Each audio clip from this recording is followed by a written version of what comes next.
Yes. Oh, alright. Well, hello everyone, and welcome back to Dungeons and Dragons 5th edition.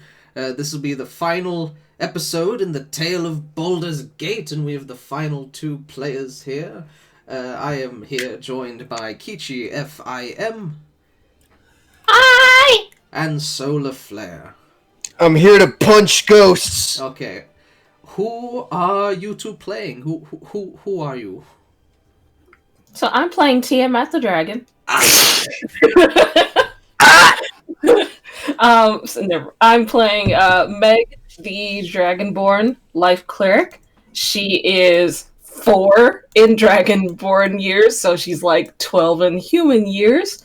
And she worships Bahamut. And she is kind of a runaway from home. Literal child. Literal child.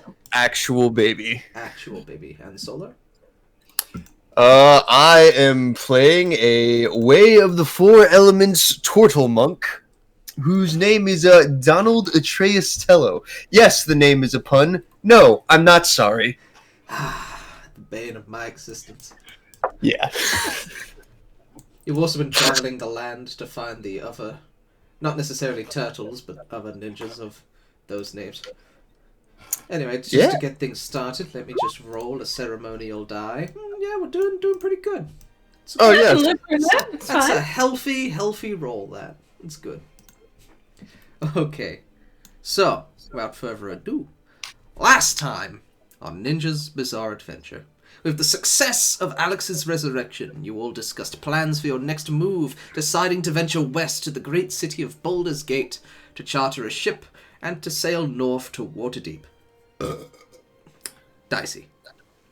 Along the way, you made sure that Alex rested back from his exhaustion of being dead, and had a brief encounter with an interesting couple, a troll and an ogre, sat under a bridge. Shenanigans ensued, combat was had, and out of it the Dawn was able to acquire a new magic weapon, a frost-ridden axe known as the Cold Shoulder. In the meantime, the party continued onwards, eventually making it to the Grand Wall of Baldur's Gate, and then reaching into their pockets and realizing that none of them actually had any money, and chartering a ship is expensive. So, It's true. with that in mind, you all collectively agree to go your separate ways for a day or two to seek out work, acquire funds in one way or another, and then meet back in a few days with your findings. So that is sort of where we're picking up that part of the adventure. Robin has taken you guys into the inner city of Baldur's Gate, to the Elf Song Tavern, a place that he personally has recommended. A good place for adventurers who are only planning to stop for a few days. The price is fair, the food is good, and the songs are merry. Meg and the Dawn, you are the two people last to wake up in the day. Meg, you sort of brush your eyes open, go downstairs, and realize that no one is here. Aside from no one you recognize, at the very least.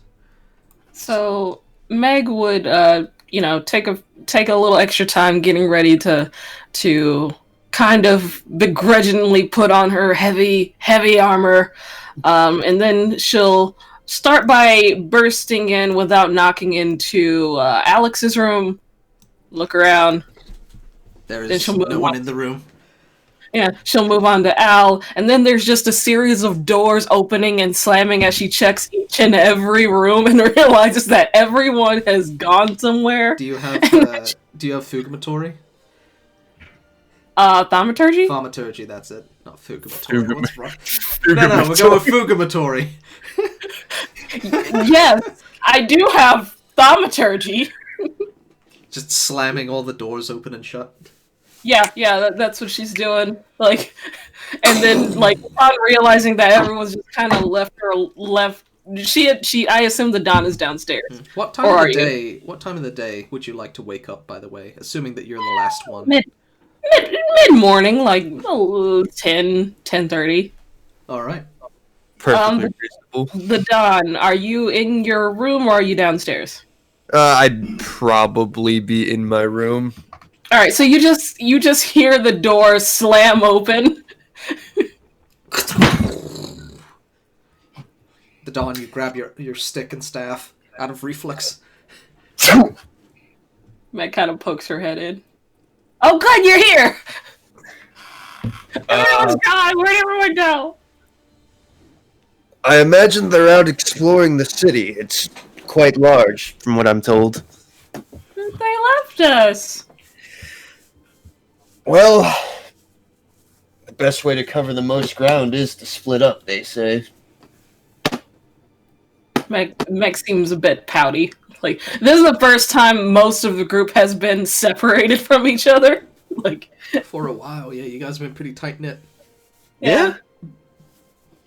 So, Meg's feeling a little lonely, a little abandoned. I will admit it is a bit strange not having the others around, even if it is temporarily. You guys can make your way downstairs and make your fill of the last course of breakfast. Scraps of meat and flagons filled with mead and juice. Yeah, Meg will take a window seat, and she'll eat, but every now and again she'll like look out the window, see if anyone's coming back. Meg, roll a perception check. Okay. 13. Okay. You see, coming down the street, just sort of stopping at the end of the courtway, a familiar metal-rounded sombrero hat peeking out through the crowd, and then sort of parting their way through, is this strange, you almost have to make a double take, because you could have sworn the Dawn was sitting next to you. But making his way through the street and then into the tavern is this sort of slow-moving reptilian gentleman with all these knickknacks and stuff attached to his back. This walking stick plodding his way through. And he just sort of makes his way up to the counter, and the metal hat sort of disappears back into the crowd. Feeling a little bit better that someone at least came back. Meg's gonna start looking between the Turtle Man and the Don, and then the Don and the Turtle Man. The Dawn, your passive perception would probably also pick up this too, as another turtle just wanders in through the front and starts talking to the bartender.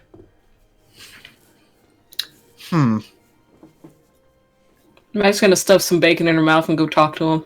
I would ordinarily kind of find it strange to see another turtle, but this is Baldur's Gate, so like seeing pretty much he's not surprised to see any species in Baldur's Gate because from what he's aware of, it's kind of a melting pot. This is one of the largest cities in the Swords Coast, and certainly the docks of Baldur's Gate have seen many, many a traveller. Although you yourself came to the mainlands via a boat going to Neverwinter. Are you a monk too? Meg says with some bacon that she's finishing off. The body doesn't turn, but the neck winds down like a serpent down to your level. Oh, that's familiar. No, I'm not a monkey, I'm a turtle. Meg kind of like tilts her head. Are you a lizard?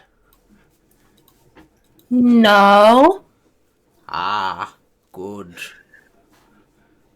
What's your name? Oh, I'm Gar. A pleasure to make your acquaintance, small one. These old wrinkled hands sort of clasp yours and shake them up and down haphazardly. As his back moves, the amount of stuff on his back starts shaking backwards and forwards. You hear the sounds of coins and various bits and bobs, shik, like you're shaking a bag of gold.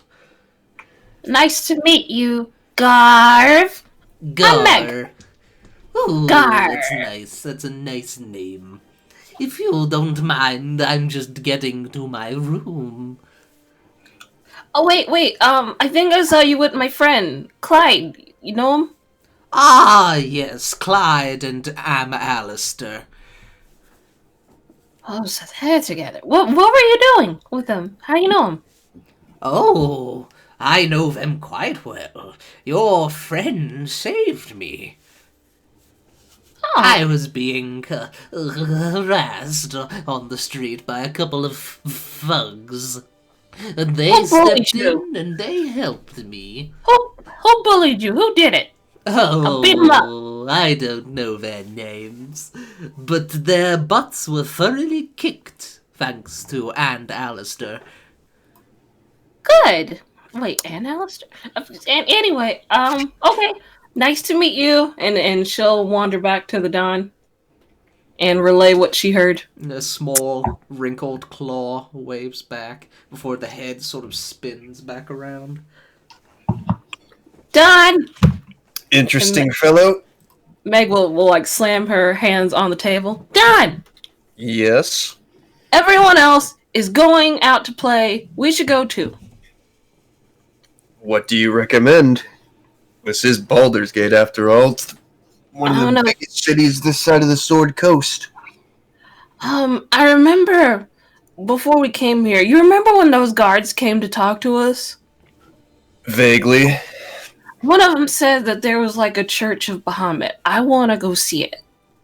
They might have something that we can do for them. Well, I don't have any plans for today, so whatever you've got in mind, I might as well tag along. All right. Meg will go to like the barkeep and just be like, which way is the Church of Bahamut? That's okay. Let me see. Church of Bahamut from here. Well, if you're taking a ferry across, it's in sort of it's near the Gond Gate towards the upper city, near the lakeside. If you have a map, or I could give you directions, I suppose, depending on how good your memory is, little one. Meg will think about it. We don't have a map, do we? You do not have a map. Meg will look at the Dawn and then look at her and go, we got good memory. Okay, well, you're going to want to take the ferry across the lake and then go north and then left and a series of directions ensue. I'll have both of you make intelligence checks to see if you can remember how good the memory is. Let's see. 16. Meg, you pretty much got this. The idea of visiting somewhere where Bahamut is welcome. It keeps if you've ever had to deal with someone with ADHD, something they're really passionate about sticks in their mind so much easier, like hyperfixation. Yeah. She's focused. She's focused on getting these directions straight, and with that, you're pretty safe to memory. Okay, cool. Excellent. Be safe out there. Yeah, okay. Alrighty. Let me get the actual Baldur's Gate music, not the heist Baldur's Gate music. Heist part 2. Electric Boogaloo. This is not the Persona mission. Well, where did I put it?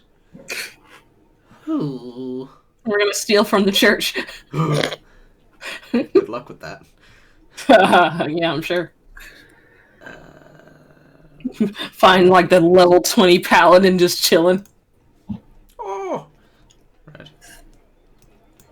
There we go. You guys push open the doors if you're ready to leave. We are. And Meg will grab some bacon from the road, and then we'll leave. Oh boy, pocket bacon. 2 silver pieces from each of you to supply yourselves with a fine breakfast. All right. Meg will tip and give 3 silver pieces. My God, that's extraordinary. That's awful That generous. is awful generous. Okay. To thank them for the directions. The entirety of Baldur's Gate awaits you. Now, you can either head straight there if there's anything else you wanted to try and tackle, any shops, any personal things before you head to the church. I'll need to roleplay this out, but I'll buy a couple of minor healing potions. Alrighty. How many healing potions? And the 2. 2. And you're buying them from inside the city. Yes. Okay. 1 second here. Just gotta look something up.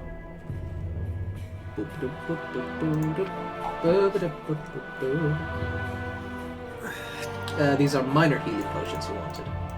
Yes. Yes. Okay.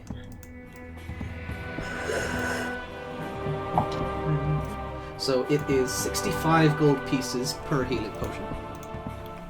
So Meg's gonna hear that price and just give them the biggest set aside and goes, I usually get them for 50.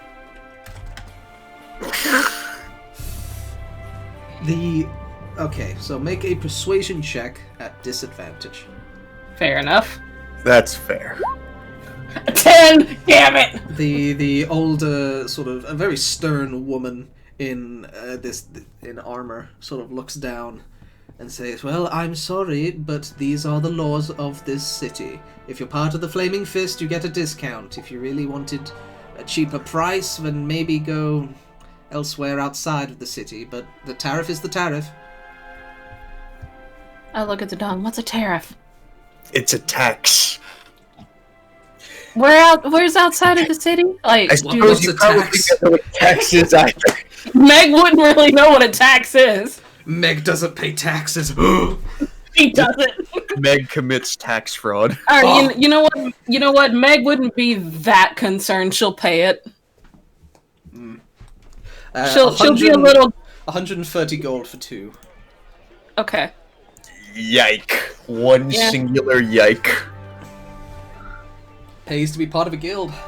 Yeah, I would imagine. This is what Gale does to every other customer. Yes, I actually. see. Like, I have in his sheet that he gives you guys the normal price because of things.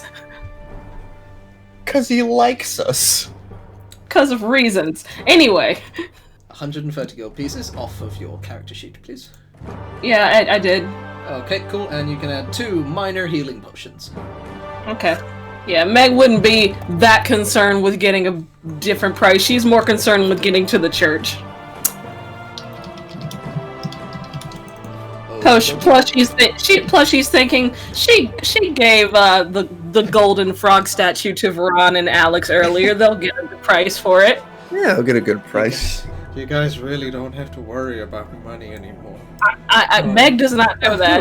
Yeah, exactly. I know. She's like, they'll get a good price for the frog. It's fine. Anyway.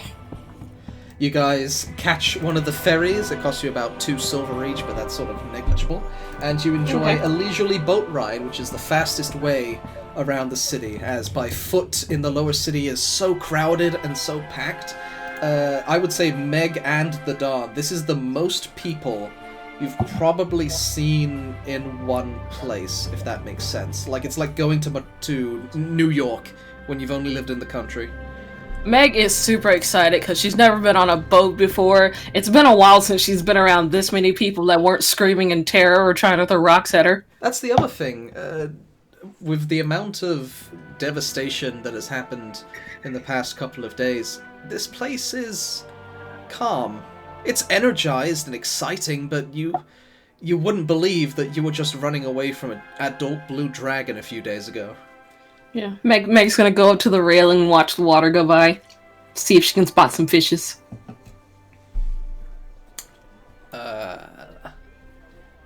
That would be an insane perception check, but go ahead. I don't have to make a check for that. She's just looking. She doesn't have to actually On a natural spot 20, one. I would have had you seen the shark that attacked the others later. You know what? Yeah. Sure. Perception. Just for my... Natural one. You do not see the giant shark that attacks the others later. I see nothing. I see water. But it is a peaceful boat ride. Okay. The Dawn, it feels nice being on a ship again, being so close to the waves. Yes. There's a small excitement. Despite you not knowing how to sail a ship, it's needless to say that you are quite excited being on the water again. Don, do you think a boat costs more than a potion? Well, it depends on the boat, I suppose. I want a boat. If we're talking like a rowboat, I imagine it'd probably be around for a similar price, but something like this, absolutely more than a potion. I want a boat. Let's get a boat. Those cost gold. Alright, we're gonna make some gold and get a boat, because I really like boats. Well, how can I say no to that? Eventually, the boat pulls into harbor. You guys step off into the docks and towards the Gond Gate. This is the gate between the upper and lower city.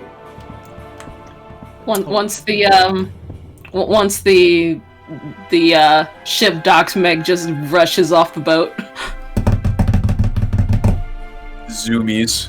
She got zoomies. She's excited. She's got zoomies. Zoomies. Dragon zoomies. All right. She's full of carbs from breakfast. She's ready to go.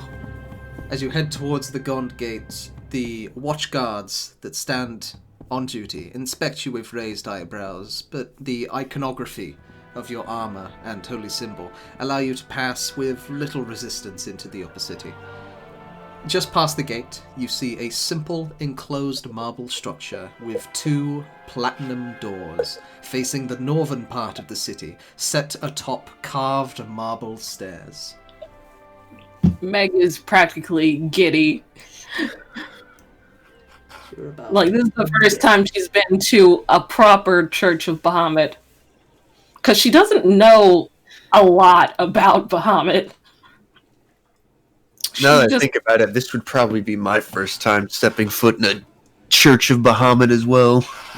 There are a few dotted around the kingdom. He's one of the more popular deities. However, you guys assumedly make your way up to the 2 platinum doors. Mm-hmm. You go to knock or walk straight in? Yes. Okay. Meg knocks and then walks straight in. A young human acolyte in white robes greets you at the front. Be welcome, he says as he leads you inside. Just past the doors, you see a titanic statue rearing back on its hind legs, a ginormous dragon holding a platinum shield between its forearms. Flanking the shrine of the platinum dragon are rows of bronze statues, each depicting dragonborn warriors in their prime. Meg is in awe, and she just kind of stops and stares up at the Bahamut statue. Does it look accurate? Accurate to... To Meg. To Meg? It looks like a giant dragon. Fair enough. She's gonna go up to one of the statues and stand in whatever pose it's standing in. All right. You go and stand next to one of the statues, and the Dawn. What's your passive perception? I believe it is 17. And what's your passive perception, Meg? Just so I can keep this in mind. Meg's passive is 13. Okay. The Dawn, as Meg poses next to one of the statues, you see that you would notice that the appearance and armor and weaponry are all unique and diverse, but there are 2 constants amongst all the statues. They all bear the symbol of the Platinum Dragon, the mark upon their armor, and secondly, the same gauntlet in the left hand, embezzled with 6 gemstones. And that's... all of the bronze statues. Oh. Oh, this is new. How do I look? And I can hardly tell the difference. You only notice this because Meg is doing the same pose. Well, I can hardly tell the difference. Hee. Meg will run, continue to follow whoever was leading us in, I guess. Activity is fairly busy. For the most part, there is about 20 or odd people dotted around, some at the shrine of the Platinum Dragon himself, casting off prayers for loved ones and safe journeys and for justice to prevail in times of great need. Others are just sort of sitting there quietly as a form of sanctuary, reading a book. Who looks like a super important priest person? A super important priest person. As you sort of look down towards the side of the platinum statue, you do see some very important looking priest people. Oh, sorry. rumble in tunnels. Meg's gonna point them out to the Don. I bet they would know if there's something we can do to help. They might have a job we can do. Most likely. 1 second. Nope, not that one. Okay. Pop that out. Still in her zoomies, Meg is going to zoom towards the priests. You see 2 female people, actually. A stern but fair-looking silver dragonborn, adorned in a simple yet elegant black cloak, with a single gold gem in its center. A pair of spectacles sits on her brow, a snout revealing sharp yellow eyes, already taking in your appearance up and down as you start running, clang, clang, clang, clang, clang, towards them. Like, what on earth is happening? the other... Whose child is this? The other, in contrast, is a more of the other's fairer appearance, is a tiefling woman, with her right... she is very martially well equipped, a shield and blade always kept by her side. So, mid-clank, Meg kind of stops and looks at the tiefling. Meg stops and looks at the tiefling and just goes, whoa. Because she's never seen a tiefling. She doesn't even know what a tiefling is. Okay. The tiefling woman sort of immediately puts the hand on the side and just sort of watches the two of you approach. And sort of just looks you up and down for a moment and goes, Oh, well, hello there, little one. Who are you? I'm Meg. This is the Don. well... Shut. And the Don? Is that the... And she sort of, after the brief introduction, she sort of gazes the two of you in more seriousness and sees the platinum symbol embedded, self-drawn onto your arm. Not well drawn either. Not well drawn, but fairly. It gets the point across. It very much a child's rendition of the Platinum Dragon, and could be mistaken for no other childish rendition of any other deity. Yeah. Varan helped her make it a little bit cleaner. Yeah, it looks passable. Yeah, like a 12-year-old drew it. Yeah. but a 12-year-old who's going to be a good artist in the future.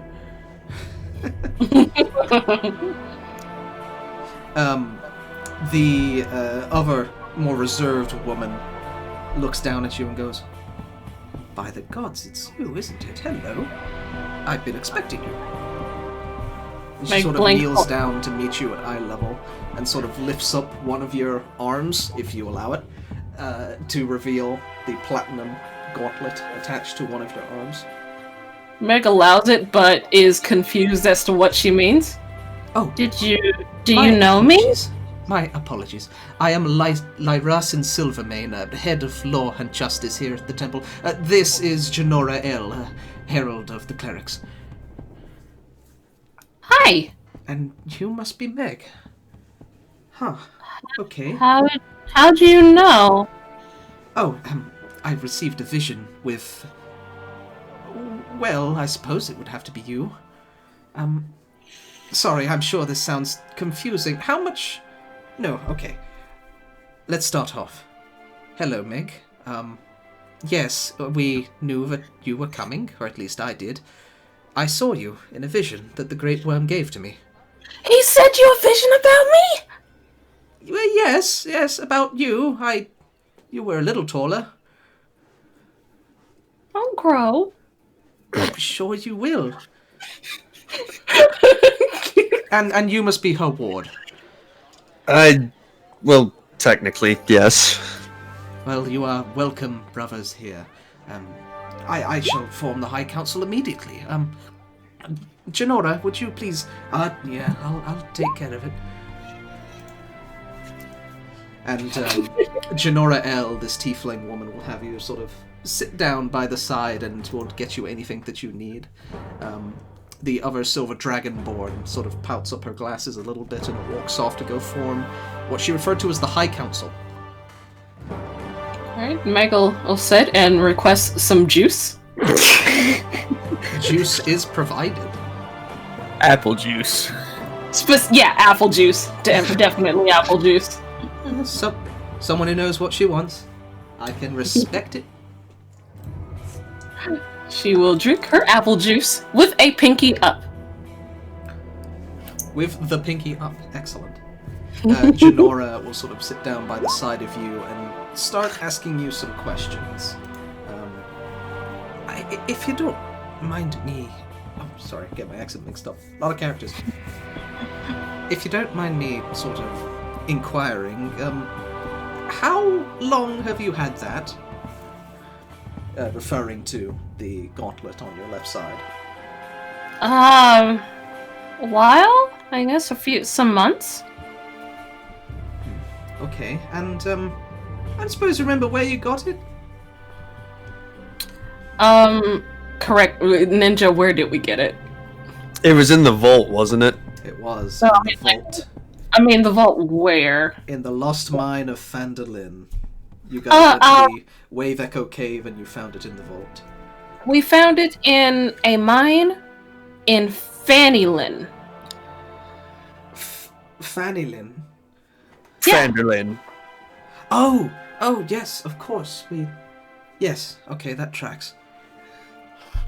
I couldn't help but notice the bronze statues in this church. They all appear to have that same gauntlet. They do? I noticed it when you were posing next to them. I mean, it's part of the reason why I said I could hardly tell the difference. You have keen eyes, that's for sure. Gosh, you really don't know anything, do you? Oh, by Bahamut's name, okay. Well, Meg, the fact that you've gotten here in one piece shows that you are... Well, you've been into battle. That much is true. I fought in a war before. In a war? Uh-huh.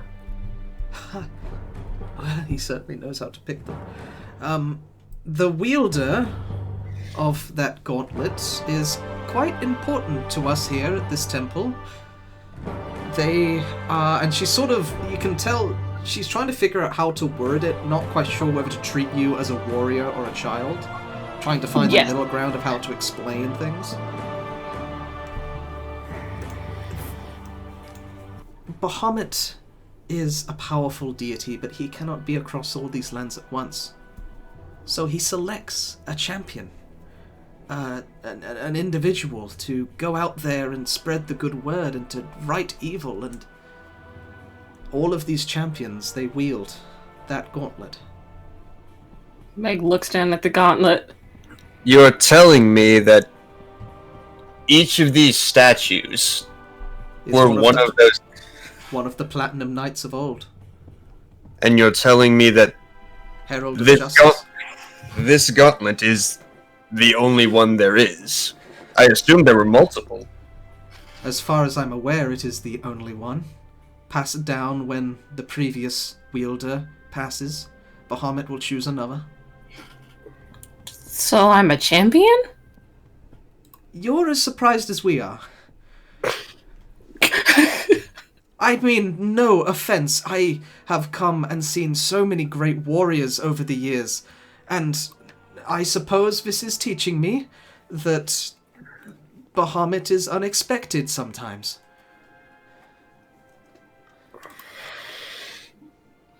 Meg's just kind of staring at the gauntlet, processing what she just has been told. I see that a few of the stones are missing. That is not good. Not good at all. I got a vision, and I'm not exactly sure where they all are. I know a white dragon has one. This is most troubling news, but we can save that for the High Council. You have visions too. That is incredible. I've only really had two. Meg will ignore the question of where she's from and just say, I've only had two. One when I got the gauntlet and one when I died. Okay.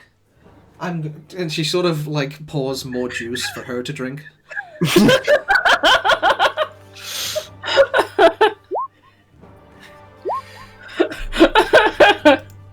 You have already come I have no idea how strange this was. The what? You are both exchanging the oddities of each other's existences right now. Yeah.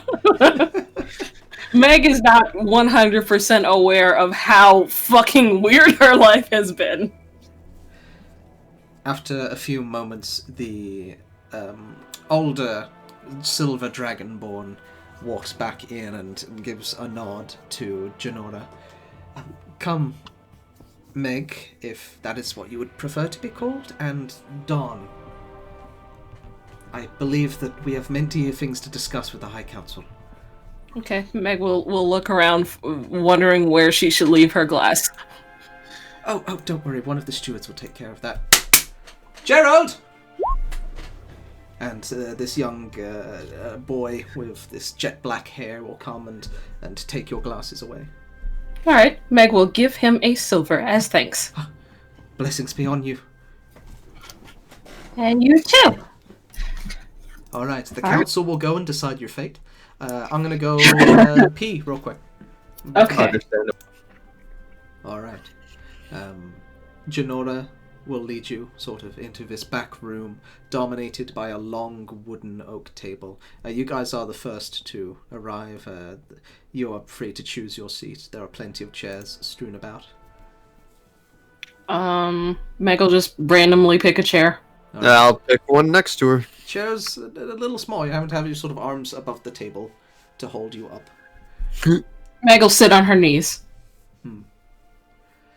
Coming in second would be the Silver Dragonborn who reintroduces herself, Lyrasin Silvermane, Herald of Law and Justice.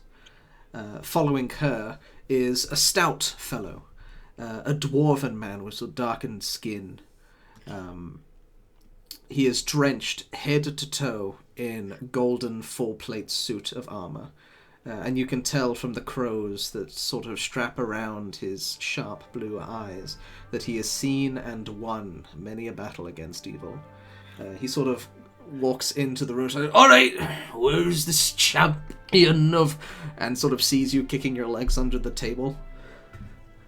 Right, okay. Come, sit, please, Vladimir. Fine. It's a pleasure to meet you. Vladimir Kaloroctis, Herald of Paladins. I'm Meg. This dwarven hand, of similar size to yours, clasps yours. You feel, and is felt back in return, the muscle coursing through this dwarf's arm. But you are no slouch yourself, with almost a sense of your eyes meeting his. The age or the fact that you are young fades away in his eyes as he just recognizes the eyes of someone who has been on a battlefield and clasps your hand and nods. Let's go. Meg will nod back. He goes to his seat, elevated slightly so that it will remain equal with all other members of the council. He has a high chair. He has a slight high chair, one that you probably wish Meg had right now. Yeah, probably. Meg is just like her chin's barely above the table. Finally, the last one to enter the room is an oddly shaped fellow, preceded by the tapping sounds of a walking stick. Just an elderly golden dragonborn with a notable hunchback hobbles into his chair. Warm, kind eyes greet you like that of a long-lost friend. Golden whiskers draping down from the side of his snout.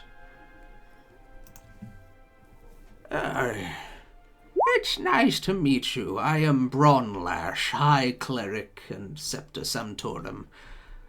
You must be Meg. Yeah. Nice to meet you. I shall, let me see here. Can I show to players? Oh, he has a picture. They all have pictures. Oh. Okay. So yes, you have Janora, who is on the far right. Lyrasin, Silvermane. Vladimir Kaloroctis, who is the dwarf. And Bronlash Gemscale, the High Cleric of Bahamut. Alright. It is not every day that we're all called here together, members of the High Council. But our visions have foreseen your arrival, and so we have been summoned. I feel we have plenty to discuss, young one. Meg is just listening intently. It appears that the Great Worm has decided that you shall precede Ignis Pendragon as the next Platinum Knight. I can only imagine this is confusing for someone so young, but we are here to serve and to make sure that your will is carried out, as is the will of the Platinum Dragon. Can I make a request? Yes, I suppose so.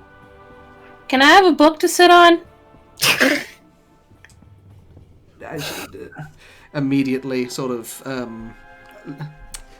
the dragonborn woman stands up from her chair and goes to fetch one of the divine tomes, usually studied from for prayer and hymn, now is currently used as a cushion.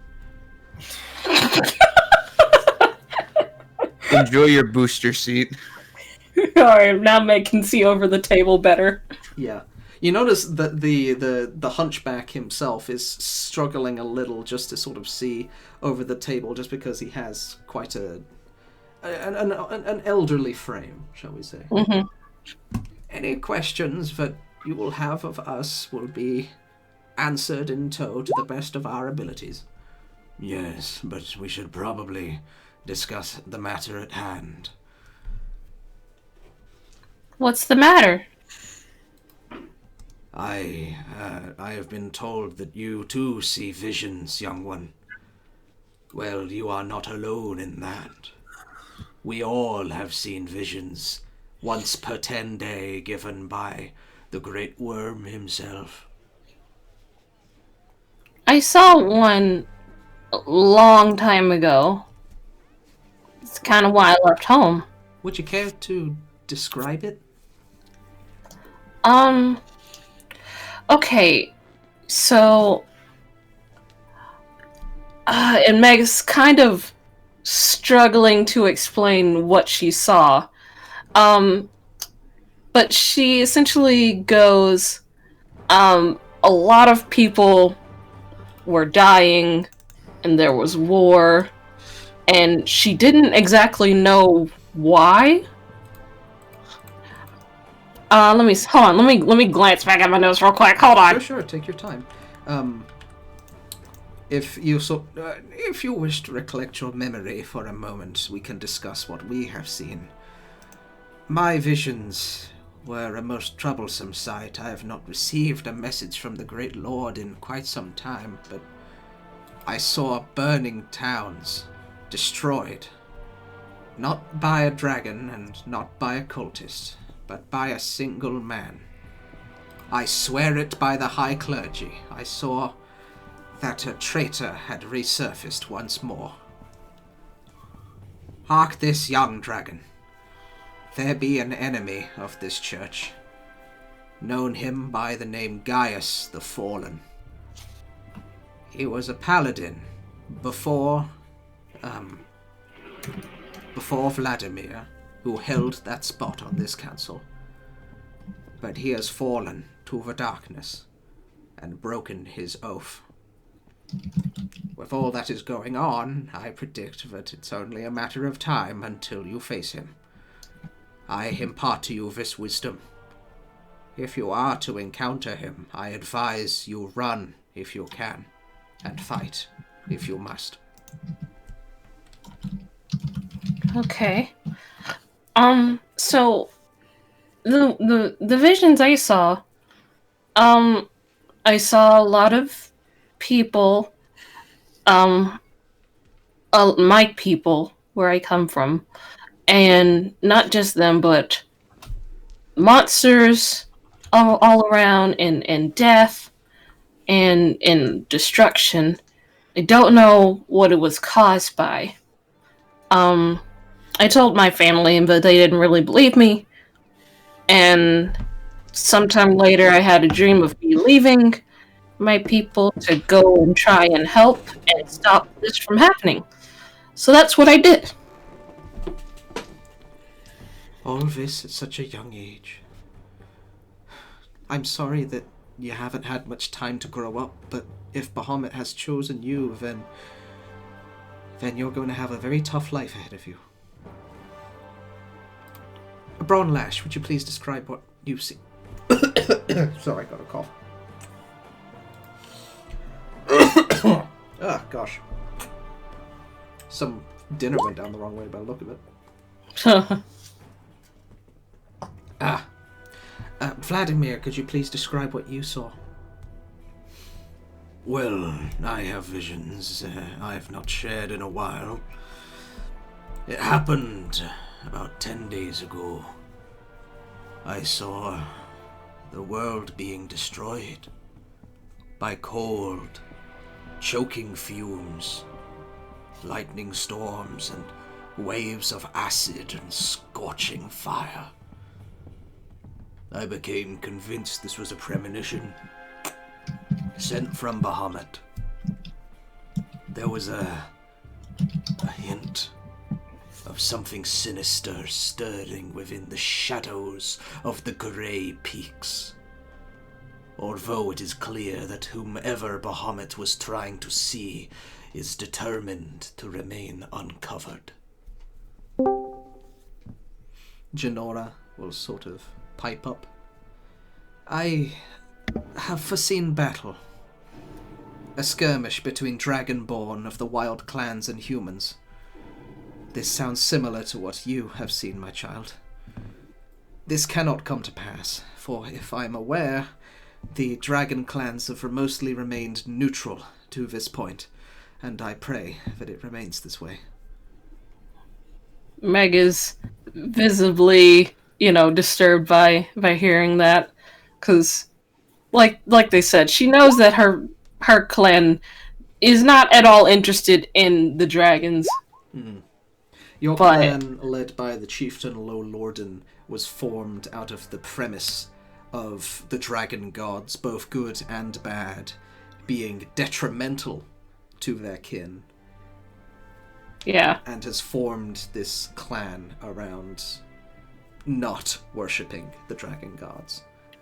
Yeah. So it seems that Janora's vision in this matter has contradicted this.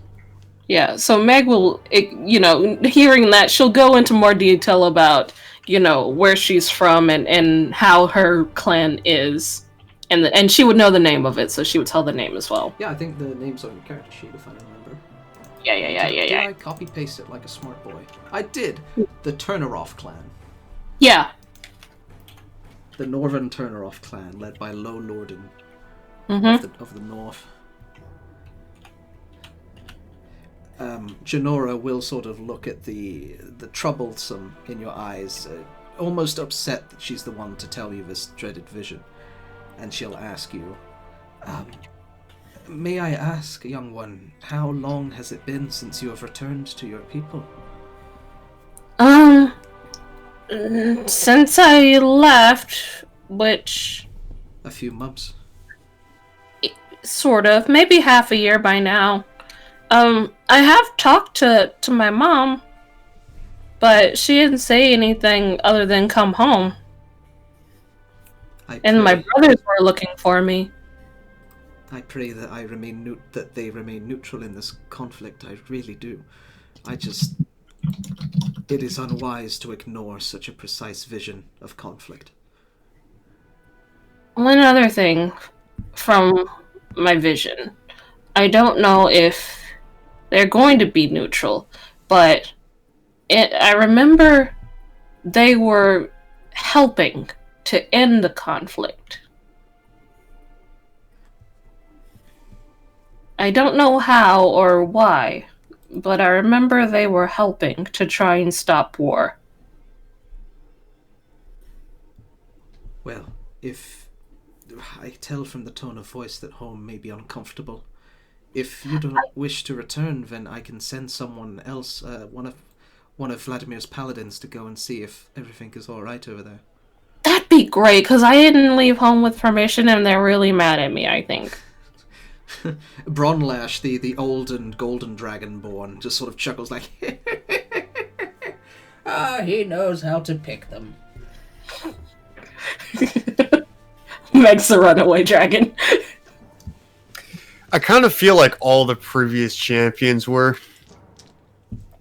Maybe. Well, if you say that out loud, they vary. I know that our previous champion, Ignis Pendragon, wasn't so much of a runaway. She was raised in Waterdeep. I know that my mom said my brothers were going to be looking for me near Neverwinter. Well, they'd have to come a long way to try and find you here. Depending on where you plan to go next, I suppose. I look towards the dawn. Where are we going, north? Yes. I think so. Yeah, we were heading north, weren't we? Because we were going to, You were going to Waterdeep, and then you have to figure out where you want to go from there. I think if I go back to the world map real quick, you guys were planning to head towards Red Larch, where the dragons were attacked.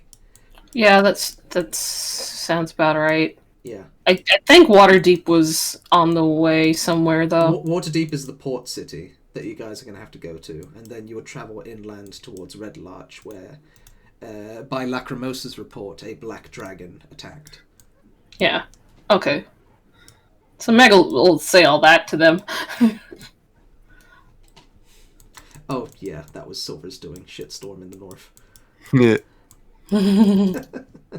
Right, back to Baldur's Gate. Boop. Lyrasin sort of pipes up. I suppose I'm the only one with a positive vision. You, my child, you were my vision. I foresaw the Platinum Knight's return to this temple.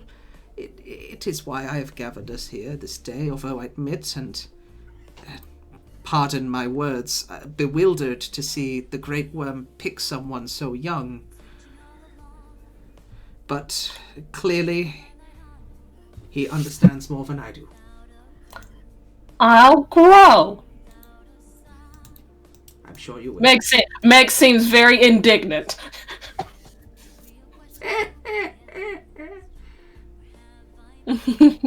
She is offended that people pointing out how small she is, even though she's small. She may be small, but her potential is great. I've seen it myself. I don't doubt it. The eyes of a killer is what I see. Meg kind of looks over at him. And a healer. And a wise one. Only when we need to. Only when you must. Evil is rising in these lands, young dragon. You are no fool to protect yourself. Yeah, I don't want to die again. I myself have died only a few times. Quite scary. Wait, you can do that more than once? As long as you've got someone to pull you back. Meg kind of like touches her scales and, indicates towards like a little silver tip on one of them. Does he have silver tips too? He does not. The dwarven paladin is... It's hard to tell what his skin is like other than sort of a darkened color.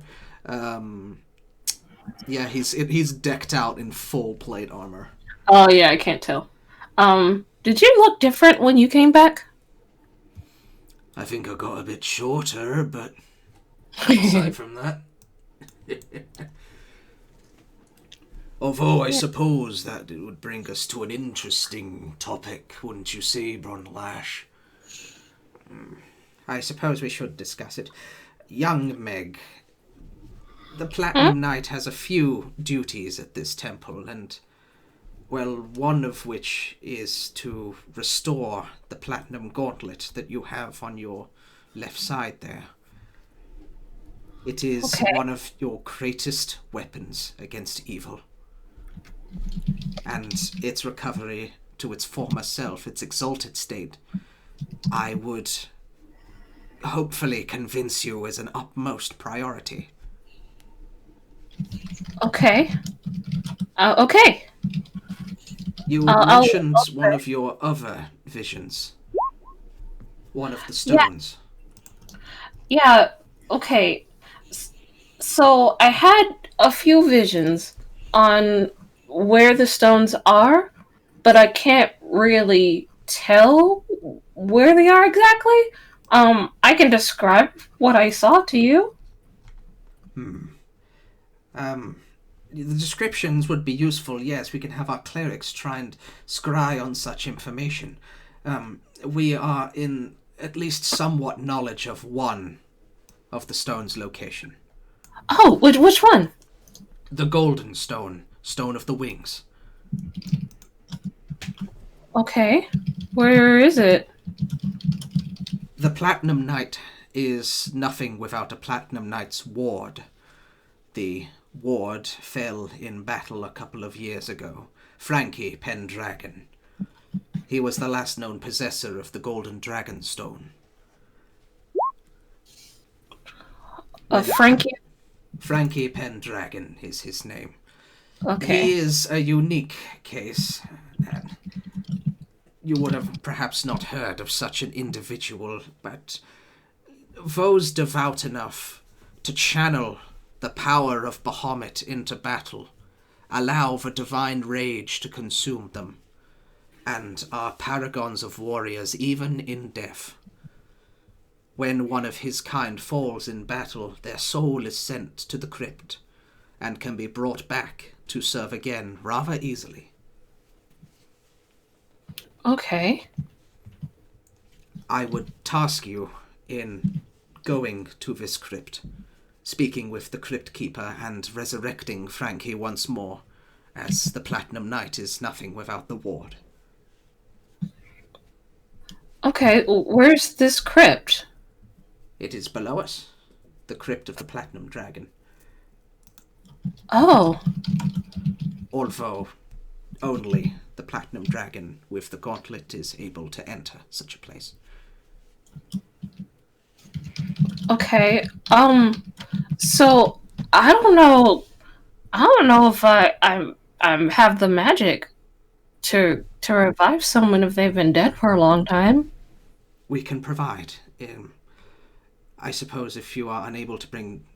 And he sort of places a hand over his own head, and his eyes flicker with an arcane goal to detect magic, but it seems specific in reading. It seems almost channeled through the holy power in this temple that he is reading your ability. I see. I can bring someone back, but only if they've been dead for a really short time. Sister Genora shares in some of your abilities, but I, as the High Cleric, can help. I don't even know if I'm allowed in. I could either provide you with a scroll, or I could join you in your quest. I can use scrolls. I If would they- prefer it. I must apologize, young champion. My body is not what it used to be when it comes to fighting. Can he go? And I point at the Don. The legends say that a Platinum Knight and ward may enter. If you were to dub this man your ward, then yes, he should be able to enter just fine. Okay. I kind of turn towards the Don and pat him on the shoulder. You are ward. Well, I believe that settles it then. And she'll cast There is, only because you are so attuned to the elements around you, there is the faintest of gust of breeze that goes down the side of your back as those words are uttered. You are now ward to the Platinum Knight. Well, Sister Genora, could you please... oh, yes. Is there anything else that we can provide you, young one? Well, let me. I guess I can tell you where I saw the other ones in the visions. Do you have the visions, Ninja? Because I have them. I don't know if you want me to do. read I them. have a thing. Okay, so yeah, with the interest of not just reading off what you've written already, Meg will go through and explain each one and say what she saw. To all players. There we go. Yeah. Hopefully people can see that. I see it. Uno momento. Okay, yeah, It was already in yours, so... Yeah. Yes. Golden gemstone sitting on a workbench, a bronze-coloured stone bouncing up and down a woman's neck, floating aimlessly, a silver pocket watch, one in an enormous purple tree in an alien forest, and one in a cave of stark blue walls, a white claw smashing down on the horde. Can't wait to go back into the Feywild again. Yeah. So she'll explain all of those things, and she'll mention the last two. She assumes one's a white dragon horde and the other is the Feywild. She doesn't know about the other three. It has been a long time since I have been to the land of fairies. It's weird. Yeah, we were there like last week. What incredible adventures you have. I am troubled to not remember mine. Yeah, I don't really remember either. I just two of our friends just remember, and it sounded weird. It was very strange. There are some places that even Bahamut's light cannot touch. Be wary not to find yourselves there. Meg will nod. And if you ever need training, my courtyard is always open. Training? Yes, a little sparring never hurt a champion. Okay. I am Herald of the Paladins. I train warriors in the way of the gods. I have a friend who would really like to meet you sometime, I think. A friend of the Platinum Champion is a friend of the Church. It's so cool, Meg will kind of whisper to the Dawn. Right, well, if we're quite finished, I will go and fetch the scroll. Knight, Meg... champion. Just Meg! Meg's fine. Just Meg. Thank you, Your Grace. I will be back momentarily. And she nods. Justice be with you. Justice be with you. Meg will look a little caught off guard and go, Justice be with you! Sort of pauses and gives quite a nice warm smile, and then rushes off to fetch the required stuff. So Meg's gonna look towards,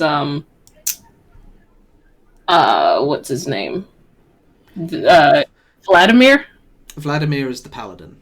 Yeah, so she's gonna look at Vladimir and just go, so what does a ward do? A ward is tasked with the simplest of duties, to protect the Platinum Knight, to be her shield, or his shield, to answer the call when notified, and to do as the Platinum Knight decrees, for her voice is the voice of Bahamut himself. That sounds fairly similar to what I was already doing. Yeah, you kind of were already doing that, so that's cool. Well, at least we don't have to change too much then. A Yeah. friend with an official title. Yeah, We dwarves live a long time. I was ward to the Platinum Champion 2 generations ago. that's Bron. cool. The mighty. A good man. Fell in battle. That's a cool title. I wonder what yours will be. Meg. The Tiny. Meg pouts. She'll look at the Dawn and just go, we should think of a title leader. We should. I think Meg the Underestimated would be more appropriate, Vladimir. The Bronlash gemstone, the golden dragonborn. Would you like some chocolate, young Meg? I keep a good stash under the drawer. Yes, she answers immediately. Excellent. Pours out some sort of this paper wrapped candy. It's sort of brownish in color and crumbles when you touch it. You pop it in your mouth and it is super sweet. It's very much Meg. chocolate. This is really good. Where'd you get it? You can get many a things here in Baldur's Gate, and being the High Cleric, it gives you certain privileges. Cool. Most people give you chocolate if Bahamut says so. Meg will commit that to memory. Don't do that. You don't want to abuse in a The Bronlash sort of chuckles to himself. Very aware of what Meg he's will, doing. Meg will definitely abuse this power to get free chocolate. Just a child, Bronlash. Please take this a bit more seriously. Well, I think that my business is concluded here as well. Meg, if you're ever in the north, come visit. I have a temple in... let me check the warp map real quick.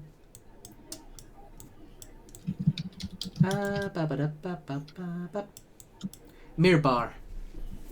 I have a Mirbar. temple in Mirbar, near the north, the spine of the world. And you can find Vladimir normally in the Mithril Hall. Okay. And who's that talking, Ninja? That was Janora, the tiefling woman. Okay. The Dragonborn, who normally resides here, has gone off to fetch your scrolls. Okay. And that is the White Dragonborn. The White Dragonborn is Lysara. Or, Okay. no, sorry, I spelled her name wrong. Lyrasin. Lyrasin. So Janora's in Mirbar. Vlad is in Mithril Hall. And where's that? Hall, which I will put on the map right here. Oh, that's a town called Mithril Hall. Or is that in It Baldur's is a Gate? mountain city. Okay. Yeah, sounds about right. He is a dwarf, after all. It is north of Nazim. Okay. And let's see. And Mirabar is way north. Closer to your people, actually. Okay. Good to know. And so Lyrasin, Silvermane, she's here in Baldur's Gate. Yeah. Yes. Lyrasin and Bronlash, the two Dragonborn, are here in Baldur's Gate, manning the Scale Sanctum. Okay. Got it. Got it all. Okay, cool.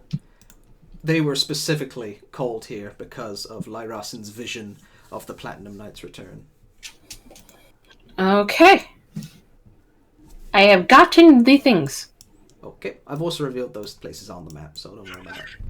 Okay. Cool. Eventually, and unless you have any further questions about what's going on. No, I think Meg's got all the questions that she can think of right now. The Dawn, do you have anything to ask? Not really. Yeah, no, I've got everything I need answered. Lyrasin will return after a couple of minutes. Hand over to you a scroll of Raised Dead. Actually, let me check something real quick. Because he's been dead a while. He's just easier to revive, because Zella Barbarian. Raised Dead. maybe. No longer than 10 days. Resurrection. Resurrection.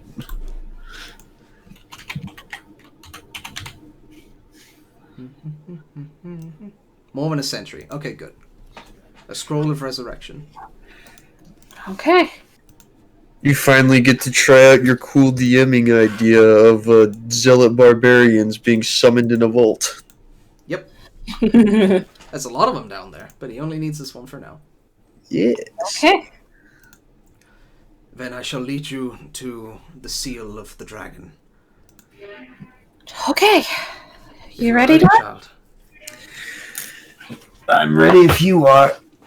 Meg will pop one more chocolate into her mouth, and then she'll hop down from her chair and be ready. All right, so let's perform a miracle. As you go back into the main hall, you see that behind the Titanic statue is a platinum door etched into its side. With the keys, the High Seer unlocks the door and climbs down a ladder as you follow. This sort of storage room befits you, but in the middle of this storage room, etched into the wooden base of the floor, is this metallic seal of sorts. This the best way to describe it would be like a vault door shaped into a platinum dragon. Wow. You feel the platinum gauntlet beginning to glow in your hand, Meg, just a radiating warmth. The High Seer sort of turns to you expectingly. Oh, Meg will put her gauntlet hand out towards the door. This sort of pulse of light, almost like a halo being dragged out and expanded, sort of radiates out from the door. And all of a sudden you hear many locks and joints begin to interconnect. This and eventually this iron door begins to rotate inwards towards the ground, revealing a staircase leading downwards. Whoa. I will not be able to go with you from this point. It is the duty of the knight and the ward. I Meg shall will... warn you, though. The crypt is overseen by the crypt keeper. What's He the crypt is- keeper's name? The crypt keeper's name is... let me just check my notes real quick, because I had it in my head, and then the moment I had to say it, it's gone. It's like ordering a Subway. Boop-a-doop-boop-boop-boop. There it is. The crypt keeper's name is Prowl. He is of this church, but, well, I have never met him, and previous champions have always described him as testing or tricky to work with. Okay. So, be on your guard. Right. Alright. I'm sure he'll be fine. Then may his light be with you, champion. May justice and goodness prevail. You too. We will await your return. Okay. Meg's going to... It's very dark down there, I assume.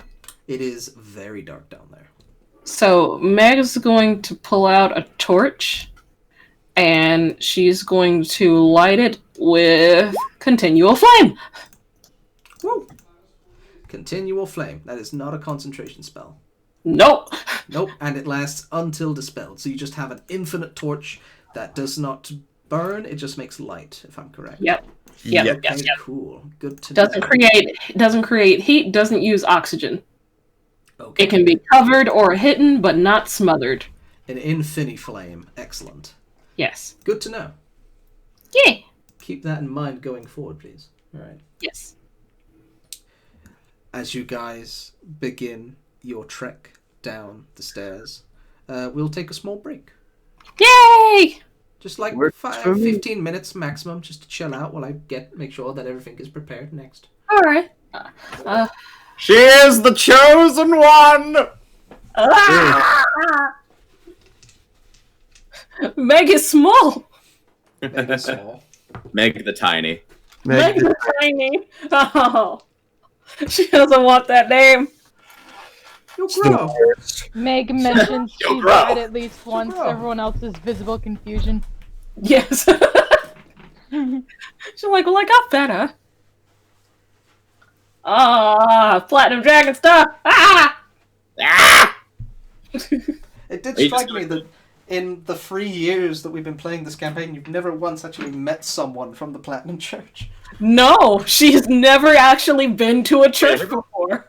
Holy fuck, have we been playing this game for 3 years? Yeah. No! Remember, we Well, took like a year. maybe Oh, 2.5 for you and Luximus. Yeah. Yeah, we did take like a year off at some point because of ninja school and breaks in between. It's probably been closer to like a year and a half total, Roughly. Yeah. like Makes of actual playing time. But yeah, Damn, dude. yeah, Be like man, that. it'd be like that. It's It okay. be like that sometimes. Got Gar old. is right now sleeping on the Don's bed. Fair. Who is what? Gar. Arr. Damn Oh, you it. don't know who Gar is? Gar. Hey, listen, you think the turtle is insufferable? Wait till you meet the bard. Oh God. Like What honestly, the Ninja? Crypt Keeper. Oh god, I'm so curious. Like Meg is just like, all right, the Don, your award. What's award? Don, Not what's much, a what's tariff? award? Well, it's kind of like a tax. Don, what's a tax?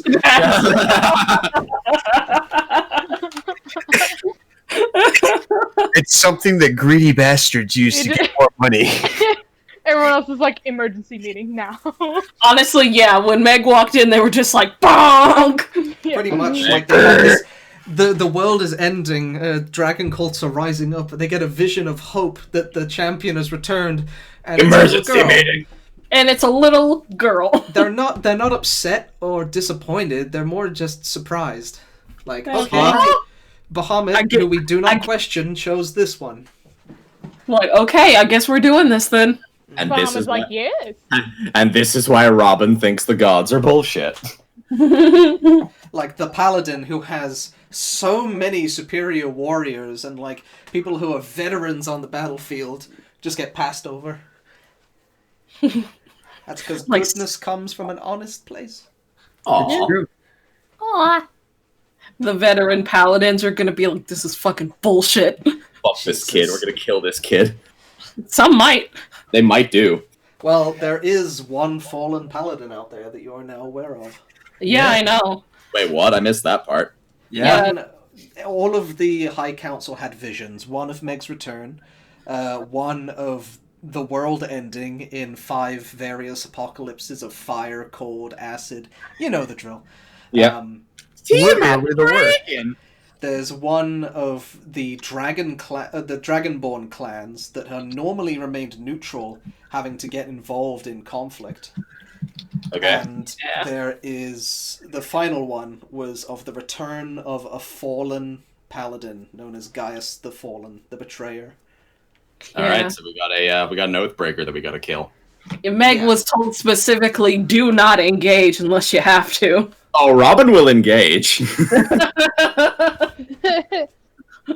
That sounds a lot like Lock that. him up, Robin. That sounds a lot like this motherfucker is strong. Don't let him know who you are. The High Council has the Vladimir, who is the head of the paladins. Before Vladimir, it was Gaius. Oh. Oh, Yeah, motherfucker strong. So either Tiamat offered him a way better deal, or something happened. It's something. Who knows? Maybe he got betrayed or something. Something vision- probably happened. The vision that Vladimir had, for specific, was that it was no dragon nor cult that took down the town. It was just one man. Oh. Well. Archon, motherfucker. Yeah, yeet. and if he Wanna can get a take drink? down, if he can take down a town, that's why Meg was told not to try and fight him. Hmm. We ain't strong enough for that shit. Nah, we'll get to like level 10 collectively, and then we should be all right. Yeah, level 10 will probably be good to fight whoever the fuck that is. You'll have like your more powerful 5th level spells. I'll be able to dash as a bonus action, so we'll be fine. Yeah. Oh, Solar. Well, I guess he walked away. Oh well, And he's gone. he's gone. But yeah, man. I came in at a good time. Fuck yeah, dude. Yeah, We're actually we actually might get out of Baldur's Gate. yeah, we will. We'll finish up the session and then Ninja will go on hiatus till he gets used to his new job. Woo! And then it's my turn. And then it's your turn because you get to play tomorrow. I get to play tomorrow. Let's go. Wait, what? Mate, Lux is DMing her game tomorrow. Oh, cool. Yeah. I've got a mini campaign in place as like as the fix for when The D&D fix, so we don't the get D&D destroyed. fix behind Bizarre your guys' Adventurers hiatus going. on your games. Bizarre Adventure isn't going, Blackfire isn't going, Platinum Scales hasn't been going for months. Ah! Lux is just like, allow me to introduce myself. Yeah, Oh, just allow remember, me I was to still choose. recording. Lol.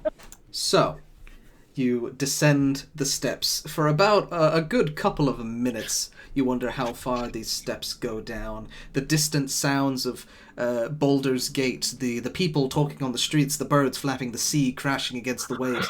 It all begins to just echo away and then fade into silence.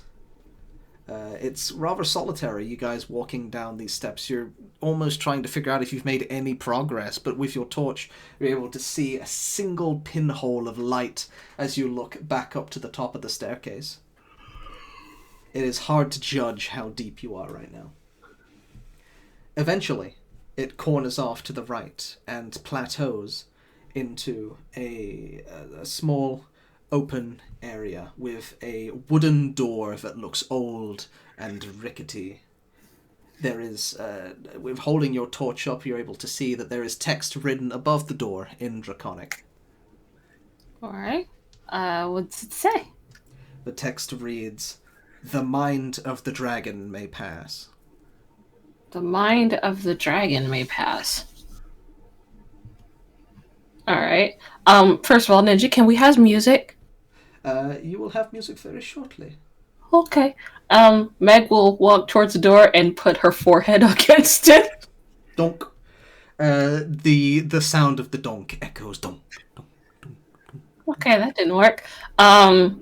She'll put the gauntlet hand up to the door, see if that'll work again. You try the handle. Yeah, I'll try the handle with the gauntlet hand.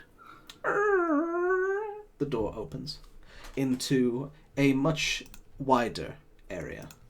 You see this sort of grand hallway before you. Let me get some measurements real quick just so I can be accurate.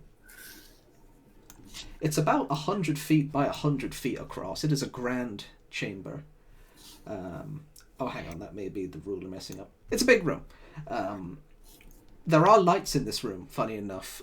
White crystals in each of the corner give off this radiant glow to illuminate the area in front of you.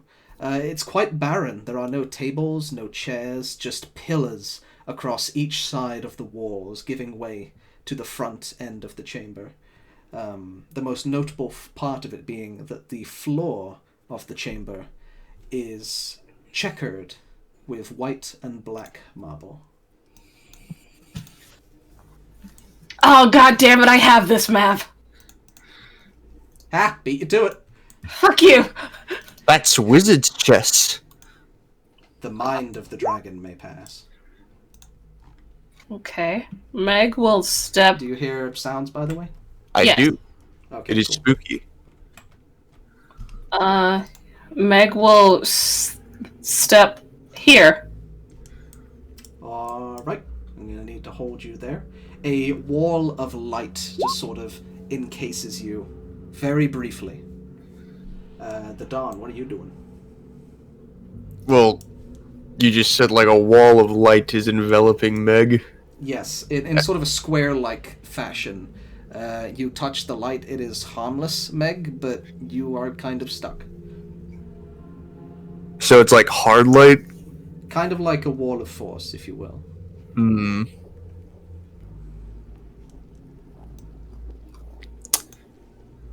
I don't know how to play chess. I guess as her ward, I'll go to this one right next to her. Okay.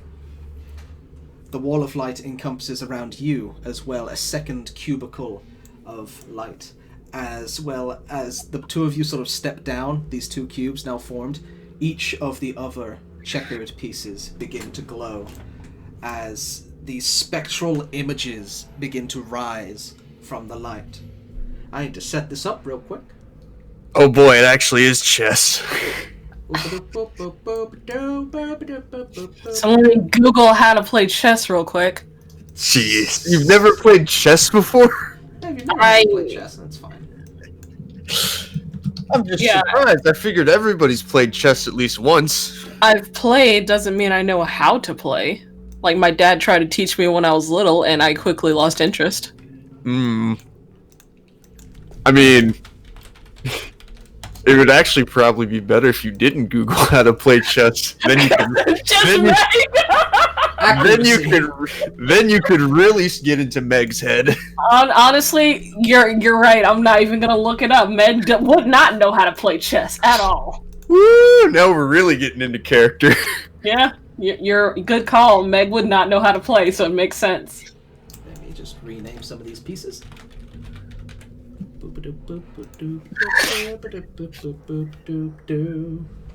So, if I'm getting this right, yeah. On your side, you see 4 squares appear in front of you, and these are of human soldiers carrying spears in basic knights. On their back, the word pawn written upon their armor. On Whoa. the other side, 4 other beings appear, of similar creatures that you've seen in different towns.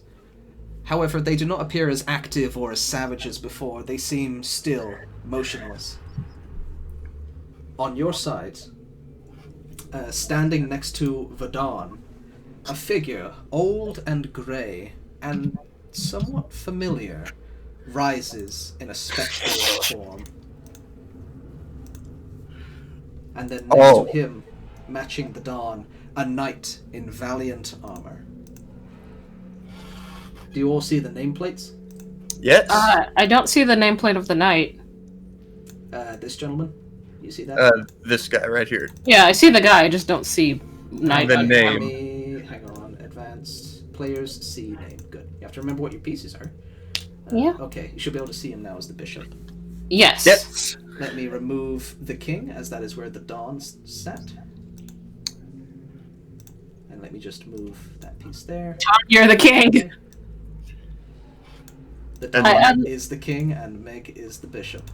I look at the Don's back. Does it say king? It does, engraved onto the shell in sort of a slight image. Meg says, It will fade. Meg's like, the word king is on your back, and she'll turn her back to him. Is there anything on my back? Is there? Okay, so it says bishop. Yeah, you guys have 2 bishops, a queen, a king, and 4 pawns. On the other side, they have 4 pawns. A darkened knight with red eyes sort of peeking out of a metal crown raises on the other side of where Meg was. On the other side of where Dawn was, where the Red Queen would be, a most terrifying sight. It appears to be a large body with 5 snake-like heads ripping out. Each head a different type of dragon. It's Tiamat the dragon! It's Tiamat the dragon! It's the queen! You know, yeah, it makes sense. Checks out. And of a bishop, and then directly opposed to Vadon in place of the king, there is a chair, and sitting upon it, an elderly-looking gentleman? It's hard to tell. The skin is stretched so far back, the hair wispy and thin, the fingernails nigh indistinguishable from bone. Just sitting on the chair, watching. It's time for chess. It is. Let me put on some chess music. Epic chess battle. You guys have the first move. Meg looks around confused. Oh boy. Do we roll initiative, or we just... That's a good... I don't think so. I think... I mean, this You know is what, just yeah, let's roll initiative just so we can keep the Dawn and the Meg, because you guys will be taking turns on who gets to control your side. Okay. Understandable. So let me have turn order as Meg with 13. You guys will go first in this match. Okay. That was 6. So we'll just alternate. It's Meg's turn to do it. It's Dawn's turn to do it. Gotcha. Meg doesn't really know what we're supposed to do, so she's just gonna take a step forward. Okay, you feel a solid wall in front of you. You are unable to step forward. Dunk. Okay, she'll try and step to the right. Dunk. In fact, I'll save you the trouble. Meg currently has no place to move. There are 4 walls blocking her. That is correct. Meg starts feeling the walls, and then she kind of shrugs at the Dawn. Patience. This game is about patience. You can choose. You feel the pawns, or at least the other pieces at play, except for the Dawn, begin to glow as if you can manipulate them. Meg looks at the pawns, and I guess she'll tell this one to step forward? All right. Do you want to make it step forward 1 place or 2? I'm gonna go with 1. All right, that is your first move. The other side of the board, the gentleman in the chair will raise his head, and one of the kobolds also steps forward. The Dawn, it's your turn. Okay.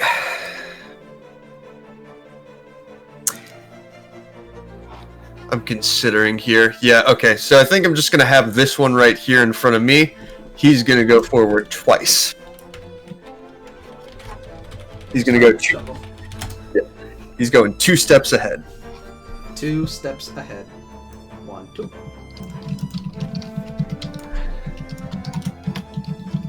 You see this kobold also takes 2 steps ahead here. It is now back to Meg. What do you want to do? You feel the diagonal spaces begin to lessen. Meg is going to, like, kind of poke a foot over towards this one to see if she can step over. You can. You can go directionally as far as there is space to go. Okay. I will say, for Taylor's sake, you are the bishop. You can move diagonally. Yes. Yeah, I kind of gathered that.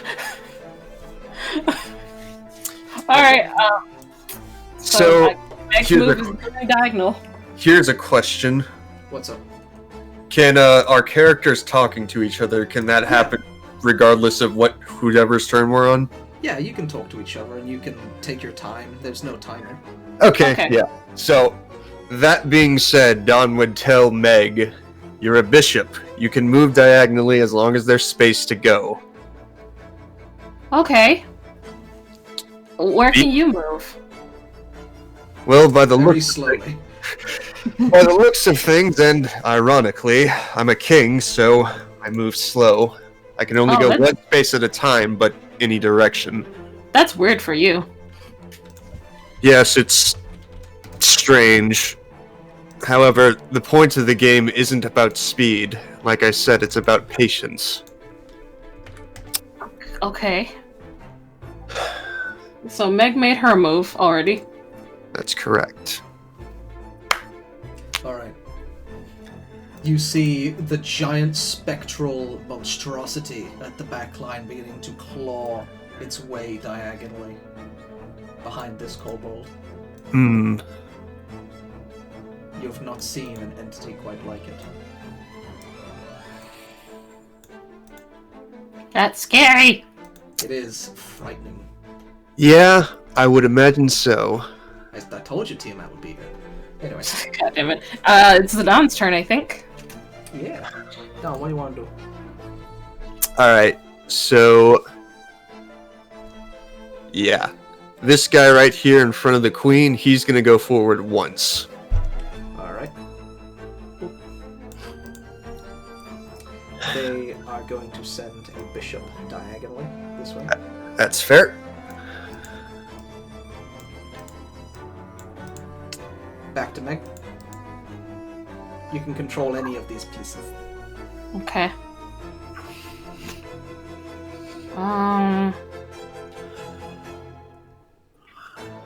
I'm gonna move this bishop diagonally. he can go. He can go on the right side diagonally. How far do you want Yeah. him to go up? Just right here in front of the queen. Okay. They are going to continue to send this kobold pawn down one. Back to Don. Okay.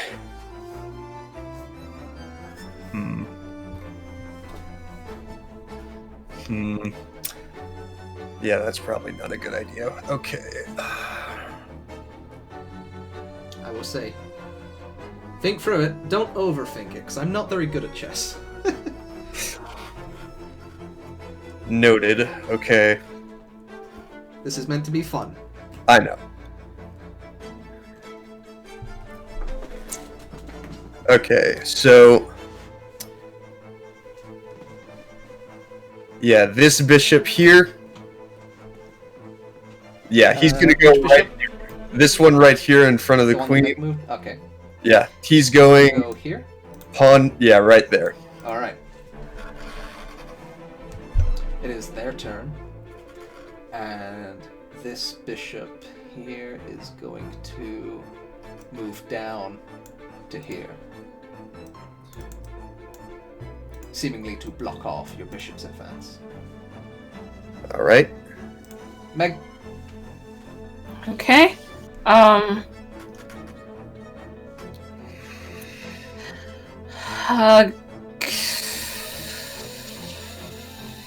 gonna move Meg here. okay. Can I move backwards as well, or just forwards? Bishop can move backwards, yeah. Bishops can move backwards. Yeah, it's been a while since I played chess. But Okay, yeah, bishops okay. can move backwards. Okay, good to know. Alright.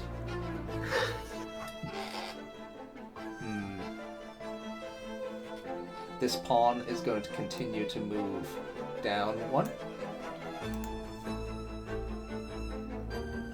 Okay. Now it's done.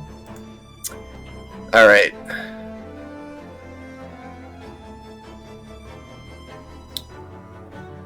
So can a pawn destroy another pawn?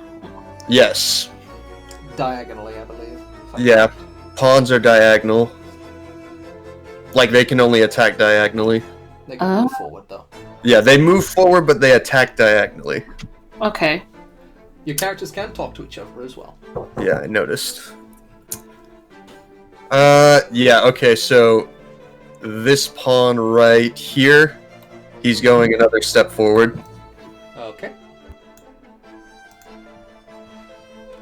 Let's see. How can bishops attack? Also diagonally. Okay. The five-headed dragon that seems to be in the same spot as Bahamut will move down to here. Pawns can't attack backwards diagonally, right? They can only go forwards, right? Like pawns can't go backwards, yeah, only forwards.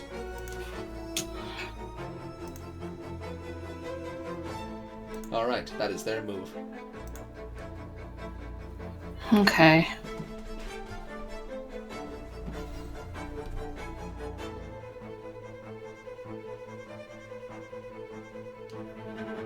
Hmm.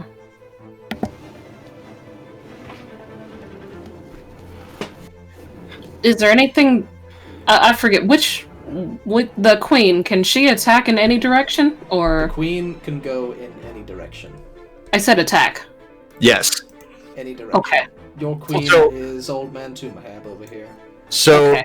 yeah, no, the pawns are pretty much the exception to most rules of chess because every other piece, if there's another piece in the way of their path, they can attack in that direction. Pawns are different because they can only attack diagonally. Okay. Okay. But you being a bishop, you could attack diagonally while you're moving. So, like, say there was somebody over here.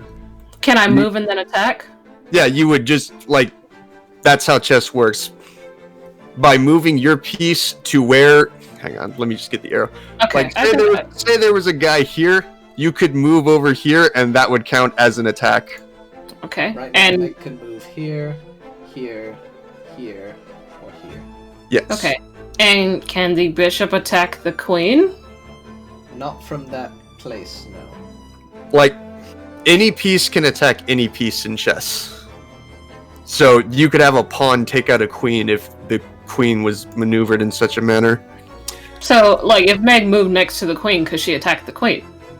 I would not recommend that. But, right now, you're not in a spot where you can attack the queen. Oh, You so I have can't. to go diagonally, and So I can't, like, I'm not. This is just example. I can't move here and do that. That would not work. no. No, Oh, okay. Okay. it has to be on Faster, the path. Yeah. So if Also- I'll show you an example. If Tiamat was here, you could go right through her and take her. Oh, so I have to go through them. Yeah, Okay. you have to go through. Like, Oh, your so- piece has to touch theirs. Okay. That was what I was confused about. Okay. Sorry. Also, I will point out, just for the sake of convenience, you are a white bishop.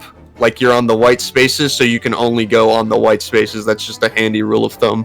Alright, This bishop over here... Well, no, it's just, like, because you can only go diagonally, you're always Yeah. going to land on a white space if you originally I think I started. forgot that when I was setting up this board. No, it's fine, because you have the Alright. black bishop here. He can go on all the Alright. black spaces as such. Okay. Alright. And No, how, it's fine. and the king can only move like one space around, right? Yes, Yeah, it is the queen who has the most power because she can go pretty much anywhere she wants to. that's Alright, correct. I'm gonna move here. Okay.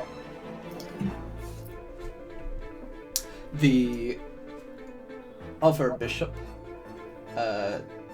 is going to move down to. Let me see. Going to move down to here, and is going to take this pawn. And as you guys are now able to see in real time, this bishop draws a black sword and runs it right through the pawn. The pawn screams and just disintegrates into ash and reappears on side of one of the pillars over here, trapped in this sort of block of light. Okay.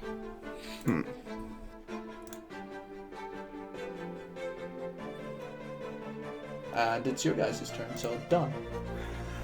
Okay.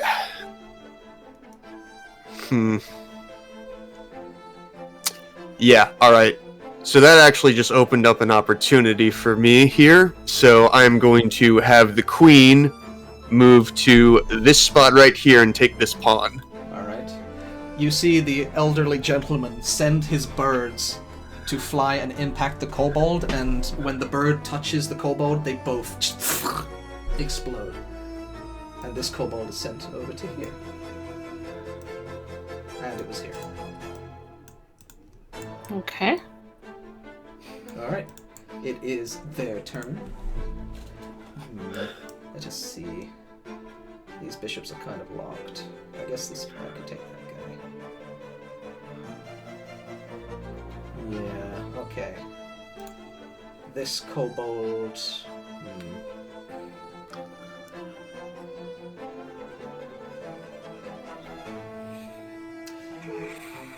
I'll have this bishop go down and take this pawn here. Alright. And now we'll be back to Meg. Or whatever you want to do with any of your tokens. You don't just have to control you can control other people. I know. So, who would you like to move? I'm thinking.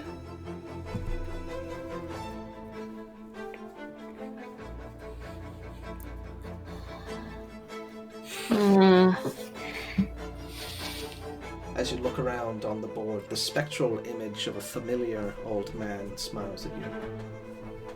Make smiles and waves at him. I'm gonna move. Yeah, I'm gonna move this bishop here. Okay. It is now their turn.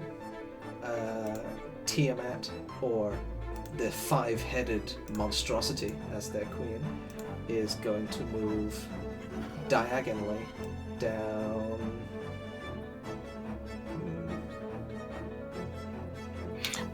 Question. Yes?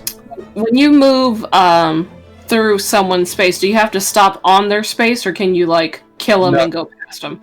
No, you have to stop on their space. Okay.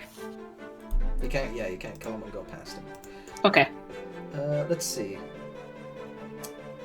Seeing that an enemy has made it to the back lines, you see the 5-headed dragon rear back one of its heads, and it starts crawling its way towards Meg. Ah! I don't like that. It is now done. Yeah, Meg just went, so it'll be the Dawn. Okay.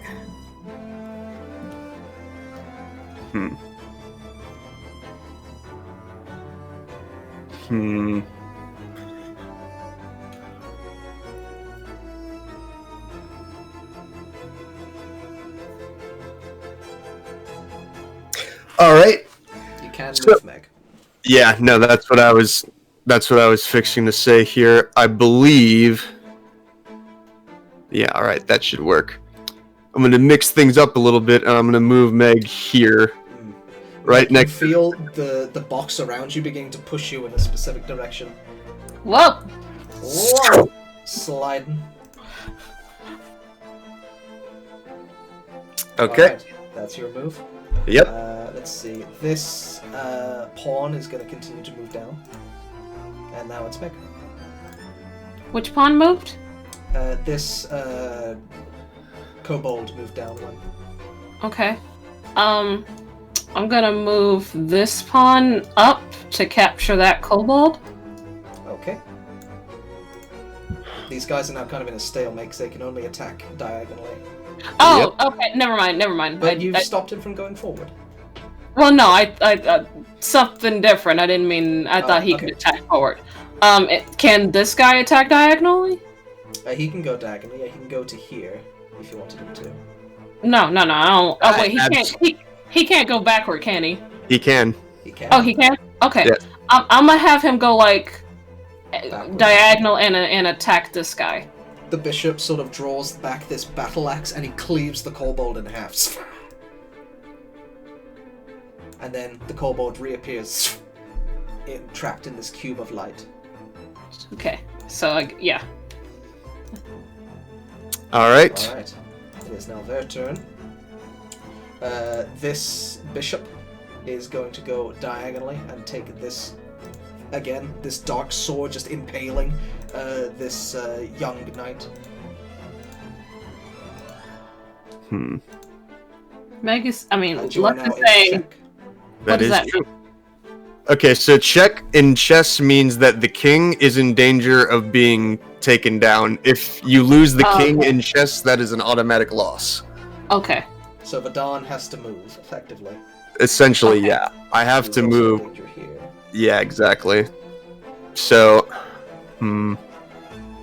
So if you move diagonally to the right, you'd be safe? I think I'm going to go diagonally up left here. Yeah, this one means to the left, not right. Yeah. All right. Yeah. Are you sure? So Okay. right there. Boom. Smart. Let's see. I could have him chase you, I suppose, but no. You could.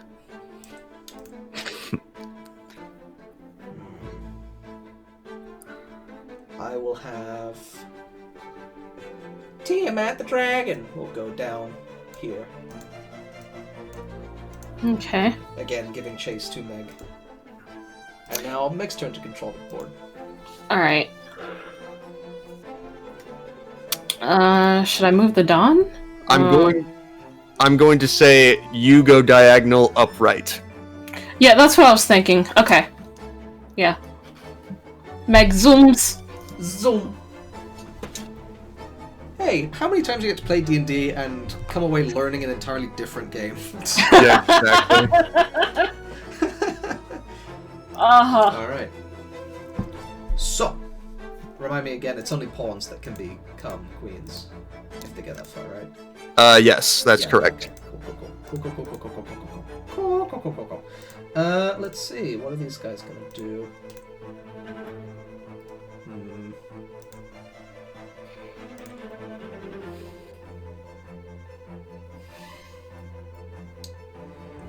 This bishop is going to move diagonally upwards to push you in check. Okay. And now would be the Dawn to undo this check. think I have Down an- by 1. Oh no, I didn't say anything. Sorry, I saw the arrow. Yeah, no, that was Lux, I think. I'm considering my options here. You can move in any direction. I'm aware. So go forward. I think what I'm going to do is I'm actually going to move forward and take this bishop here. All right. That's a good move. How do you want to do this? How do you want to take out the bishop?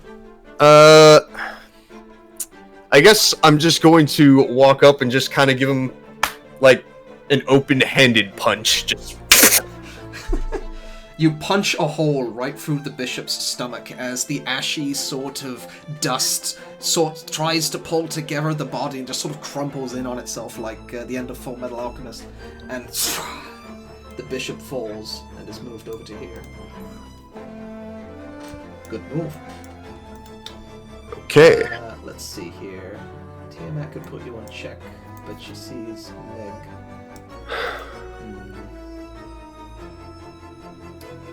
We're going to have the bishop. Tiamat is going to go back up by 1 space. And then move it back to Meg. Okay. I'm gonna move right here. I would advise staying there. I can. Meg's I have an turn. idea. It's all right. It's Meg's turn. Alright. The bishop is also going to move backwards. Oh, hang on, let me see if I measured this out right. Oh no, hang on, that's on the wrong square. Whoops. Oh well. Whoopsie! Whoopsie doozies! Bishop is going to move over here. That's going to be his turn. The Don's turn to control the board.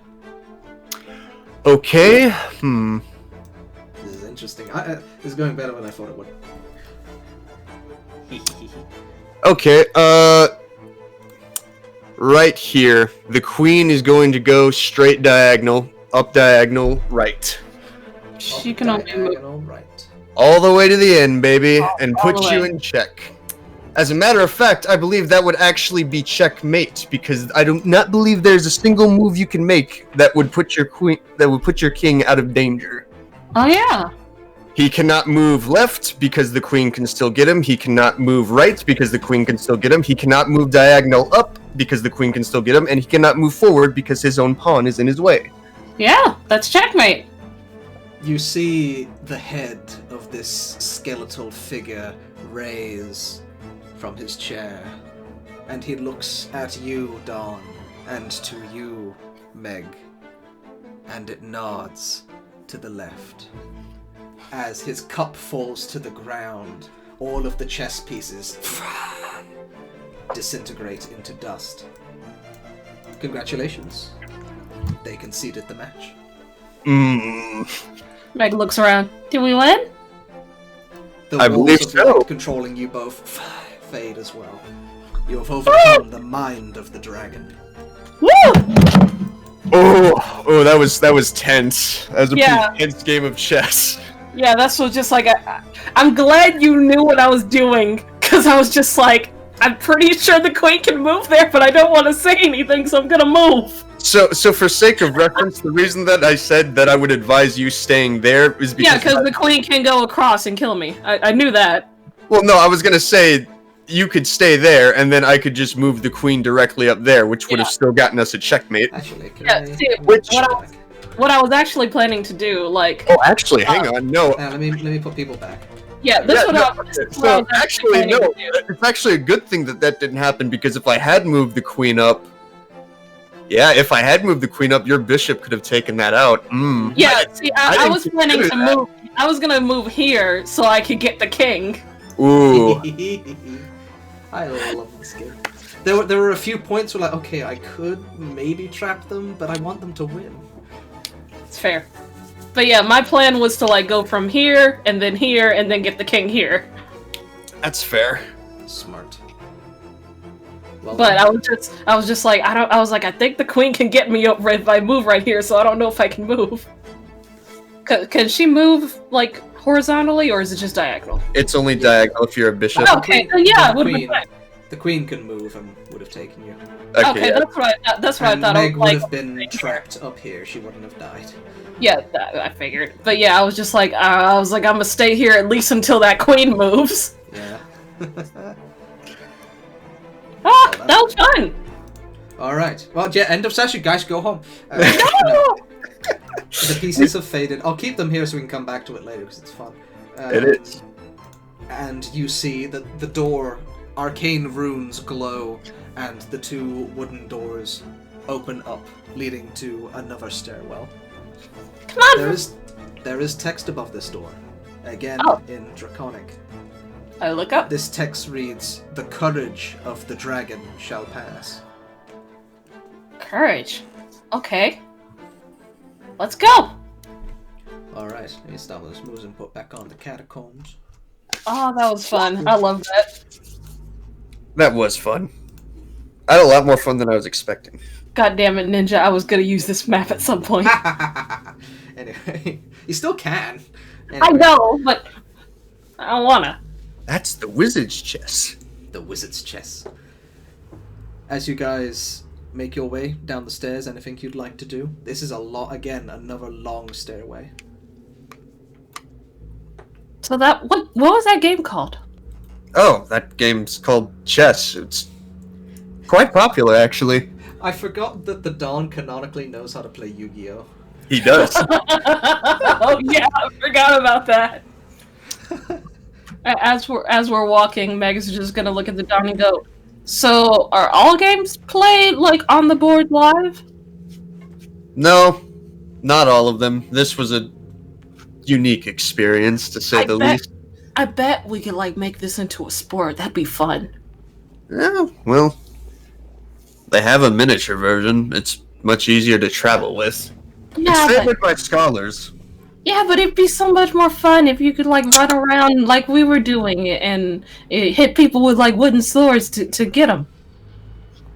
As you guys are discussing, Meg, Commercializing, yes.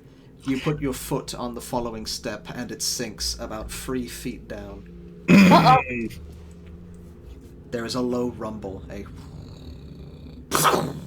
and all of the steps completely slant diagonally, and it becomes a ginormous slip slide going straight down. Whee! Two guys are sliding down and down and down, hundreds and hundreds of feet. You don't know how. You're starting to pick up speed as you're coming towards the bottom. You see sort of a stone plateau there. What do you want to do? There's a stone plateau at the bottom. Yeah. Like at the bottom of the stairs. About how big does it look? You're starting to accelerate. You're unable to tell because of the way that this corridor is sort of framed, but it seems to be sort of a closed space at the bottom of the stairs. Meg's gonna try and like use her just feet and claws to try and slow down their speed. Right. It's almost like rope burn. You dig your claws into the ground. Make an athletics check, I suppose, to try and slow yourself down a little bit. 11. Alright. It sort of burns your hand like scraping across a grindstone. Eventually, you guys... and take...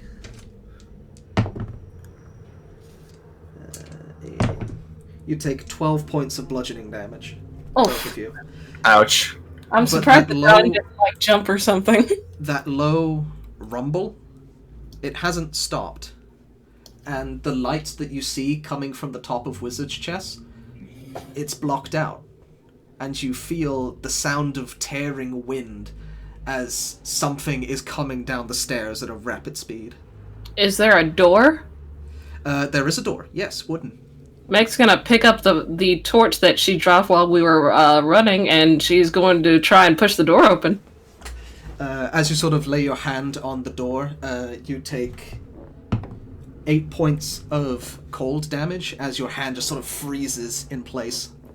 You look around, and it doesn't seem like there's much space in this room. The only alcove you see is sort of a 5-foot square 5-foot square column that's sort of dug into the side of the wall like a crevice. The Dawn, with your passive perception, you're looking up. There is a ginormous stone boulder coming from down the top of the stairs. You guys have about 1 round before it gets to you. What do you want to do?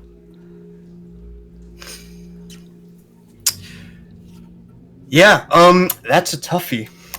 It is a giant stone slab just coming down the slide at rapid speed.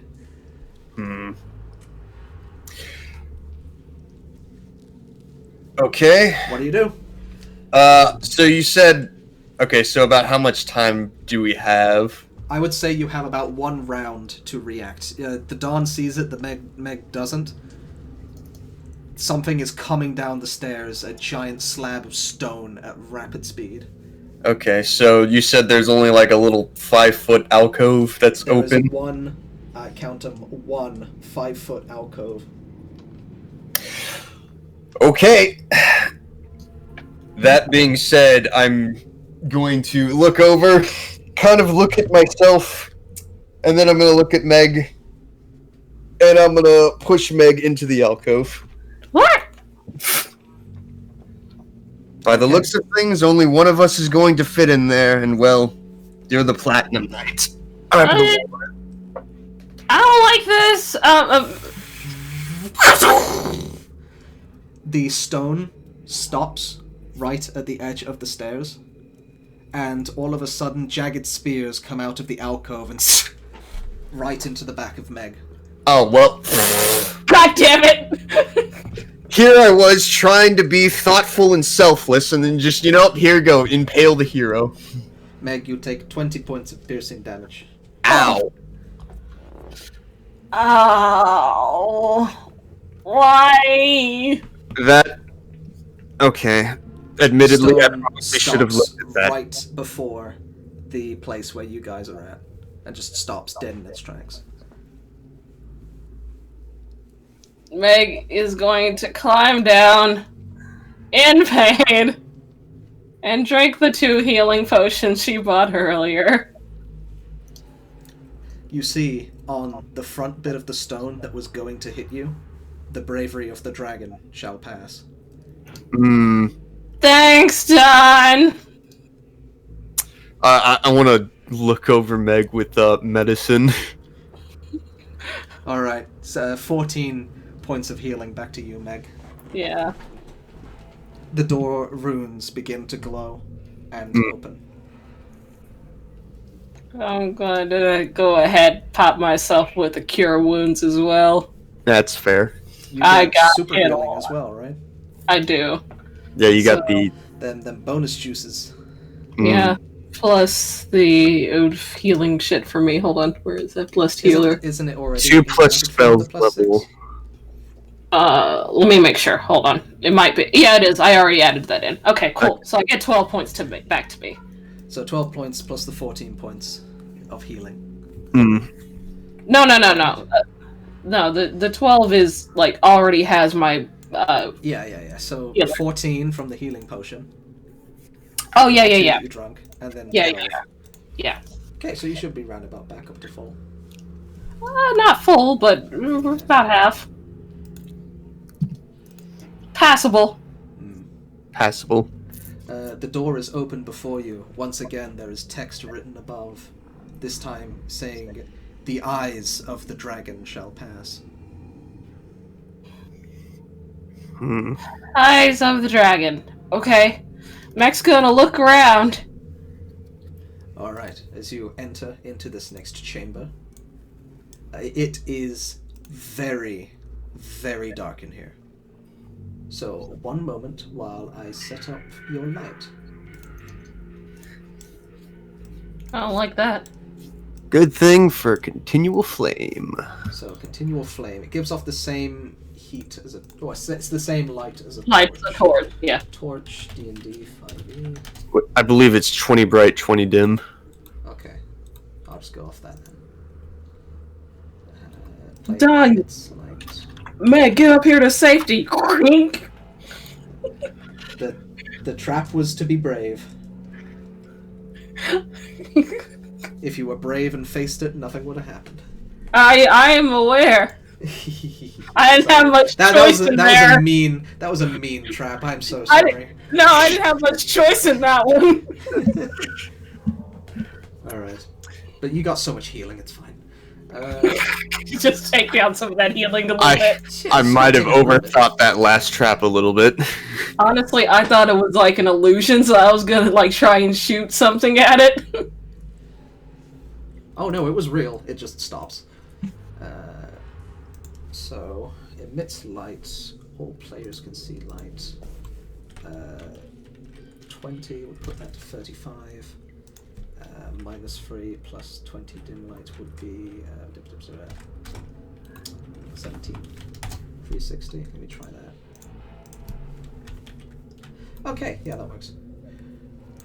Coming into this next room, the first thing that meets your gaze in this wide open chamber is the floor being littered with bones, to the point when simply stepping is nigh impossible without the crunch of a skeleton beneath your feet.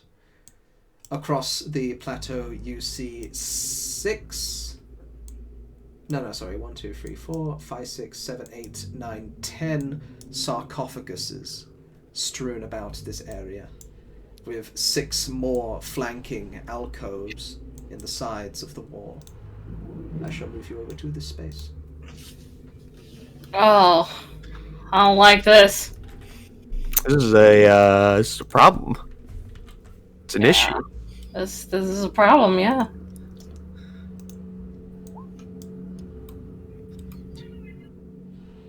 Oh yeah, that's right. Hang on, let me get a lurker token for everyone else. Mr. Demanos must write again. Ooh, hang on, I can just pull it over from the heist. Yeah. I kept it like a smart person. Did I delete that map? No. I'm going to close my eyes so just to make sure you can change the permission so me and the Don are not on it. Yes, that is correct. Good smart thinking. Token. I could have sworn I saved him as like a separate thing. Was I a smart boy? No, I was not. Gosh, what did I tell you? I'll just try and search him. Nope, not there. Alright, Hey, what? screw it. I'll make a new Can't you just copy and paste the token? I deleted... listen, like, I try and keep my Roll20 clean, and I knew that I wasn't really going to need the heist maps again. Oh, okay.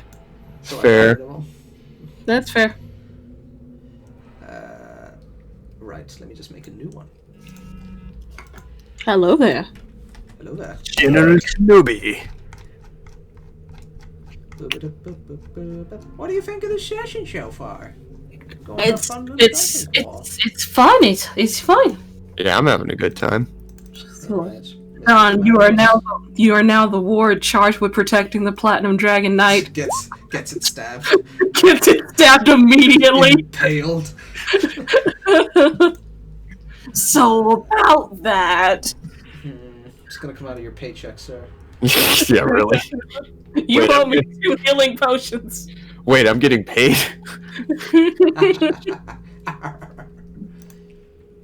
Right. Advanced. This token emits light 500 by 500 by 360. I don't want all players to see the light, but I want this thing to have sight 360 by like 5.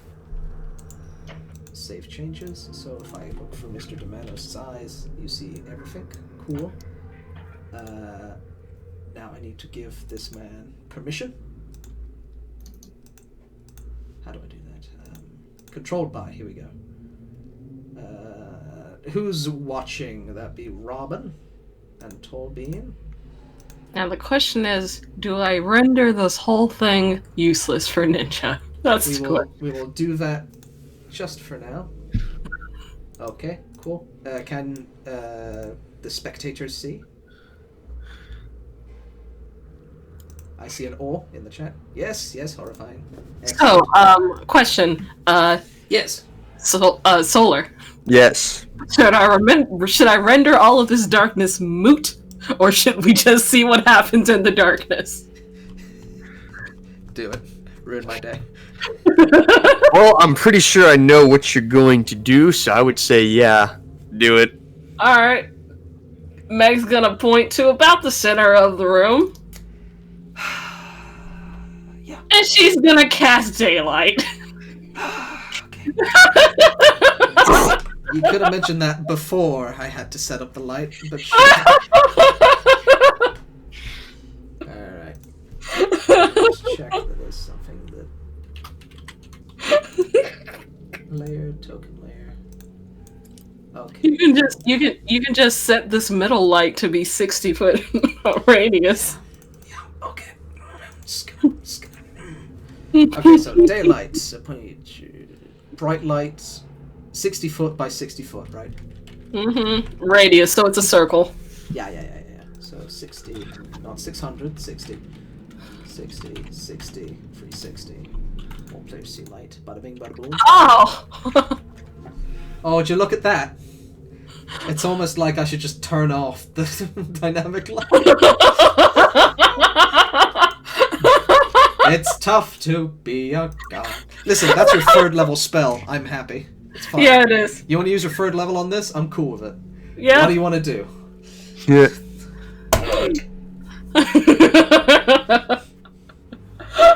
Okay. So, now we can see properly. Yeah, you are now able to clearly see the multiple sarcophaguses and the absolute menagerie of skeletons across the ground, where taking every single step that you take is accompanied by the sound of a crunch. Oh, I don't like this.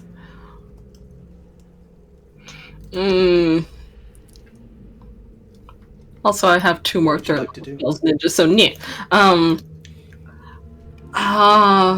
Do any of the sarcophagi look different from the others? From what you're able to see, roll a perception check. Natural 20. Out Impressed? of the 6 sarcophagi, you see that one is raised about 5 feet higher. Or not 5 feet higher, but like 5 inches higher off the ground than the others, with a golden inlaid dragon imprinted onto the top of the sarcophagus. That would be this one here. Okay, Meg's gonna point it out. I think that's the one we're supposed to go to. She's going to walk forward and try her best to avoid any, bones. Alright. It's a fruitless effort. You're able to pass 1 or 2 of them, but with your natural dexterity, as you sort of step over one, you're not looking, and step on another. It's just sort of a general feature of the floor here. It's like trying to avoid sand while walking across a beach. It's like walking across Legos. Crunch. Yeah. As Crunch. you guys take a few steps into the room, the dawn, you see the door behind you slam close. The room is silent for but a moment before a faint fog begins to rise from the skeletons and bones. Yeah, that's kind of what I figured. Movement begins to echo throughout the room. Piles of bones begin to become disturbed, and I need you guys to roll initiative again. Yeah, that's about right. These turns. Initiative. Welcome to the Bone Zone. Yeah, really. Ah! I was just like, do I just ruin all of this dynamic lighting for Ninja? Yeah, I'm gonna do it. Sure, yeah, do it. Sure, yeah. Oh, why is one of those red? I don't like that. Oh, how about that?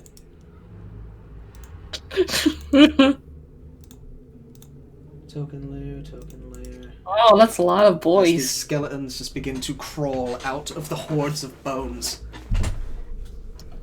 What? Alright, let me put on some music. The specific theme for this one being... Don, they look really brittle. I've noticed. Where is it? I could have sworn I had it. Catacombs. I know I uploaded it. Where is it? Tell you what, give me 1 second. I'm just going to add the audio back again because it should have done so. Mm-hmm.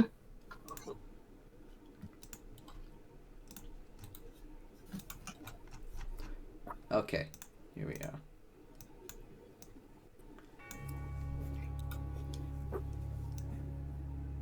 Alright. These skeletons begin to rise, and I need to roll initiative for these boys.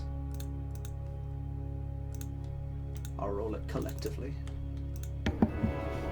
Bones Malone and the spooky troop.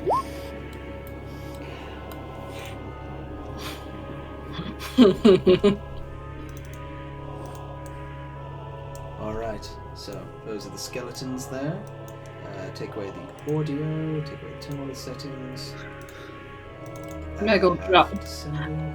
Meg will drop the continuous burning torch for now. She Yeah, can you don't pick need it it. up You got later. Yeah. I'm Got gonna work. move Manos over. I'm gonna move Manos over to the corner just so we got some room. You can see everything can- anyway. She can pick it up later. It's fine. Yeah, you know where it is. Yeah. It is now Meg's turn as these skeletons begin to climb out of the bones. You notice that as the skeletons climb out of the bones, it almost looks like more bones replace where they came from. Oh. Okay. What do you want to do, Meg? They seem to be looking towards you with this ghastly visage. had some trouble there. One of them had a small cough.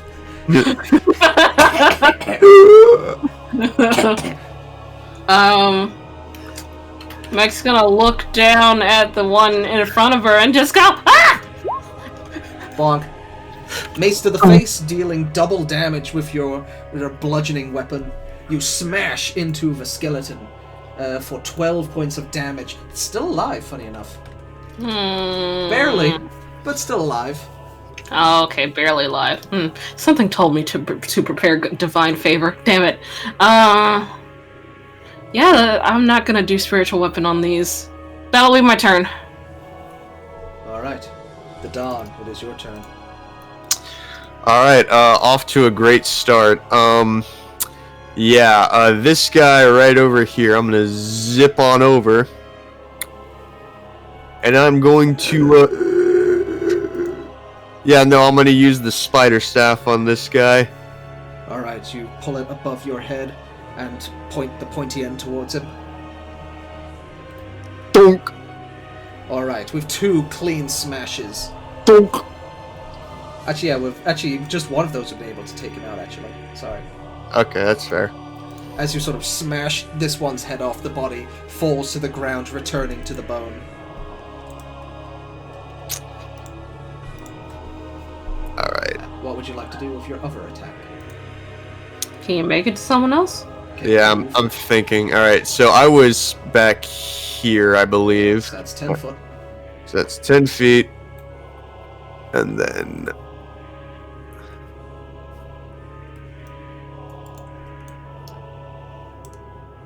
This would have been much more fun in the dark. Yeah.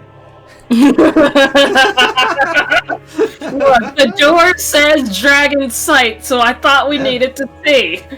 Okay, so I've actually got just enough movement to make it over to this guy. Alright. You And apply that- your second attack. You use the momentum that you've got to skewer this skeleton right into the rib cage and just part it in half. And once again, this one falls to the ground. Alright, and that'll be my turn for now. It is now the skeleton's turn. At Yes. the top of the round, Dawn, you look behind you. The skeleton that you just decapitated begins to crawl back up from the top of the bones.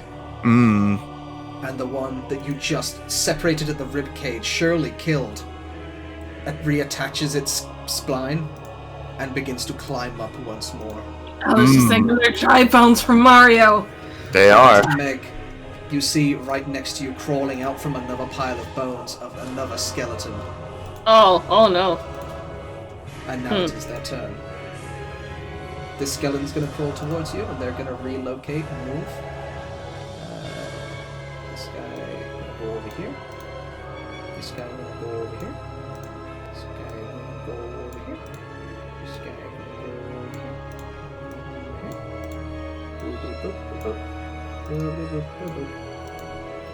Alright.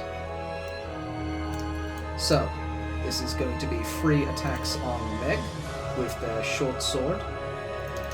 1, 2, 3. Okay, the first two hit.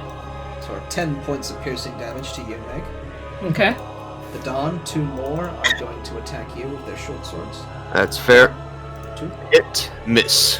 7 points of piercing damage as these skeletons that you swear you just dismantled seem to be patching themselves back together at a very rapid speed, and more seem to be coming. Meg, it is your turn. Alright, so seeing as I'm surrounded by undead, I'm going to use my channel divinity. Hell yeah. And at this level, turn undead becomes destroy undead, right? Hell, let me check actually. I think at so. level 6? Let me check. No, it's 5th level, 1/2 or lower, just becomes destroyed. If they're above CR Can you put that in the 1/2, chat for me? yeah.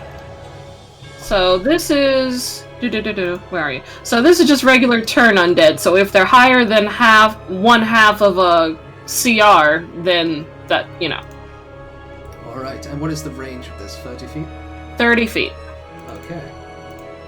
They don't get a saving throw, it's just if they're lower, boom. Fails its saving throw. If it fails its saving throw, the creature is instantly destroyed. The CR increases as you gain levels. Okay. Wisdom saves. Yeah. Wisdom so saving throws from... DC of 14. Yeah, so that guy.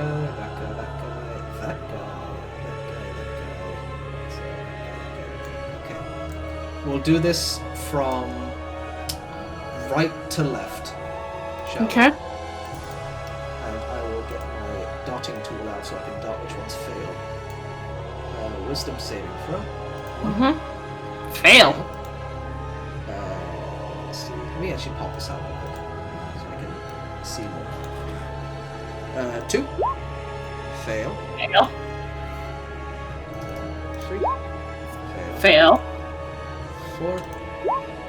Succeed. 5. Fail. 6. Fail. 7. Fail. 8. Fail. 9. Fail. 10. Fail. Okay, so the only one that succeeded was the one that's right in front of you. How would you like to describe your holy symbol?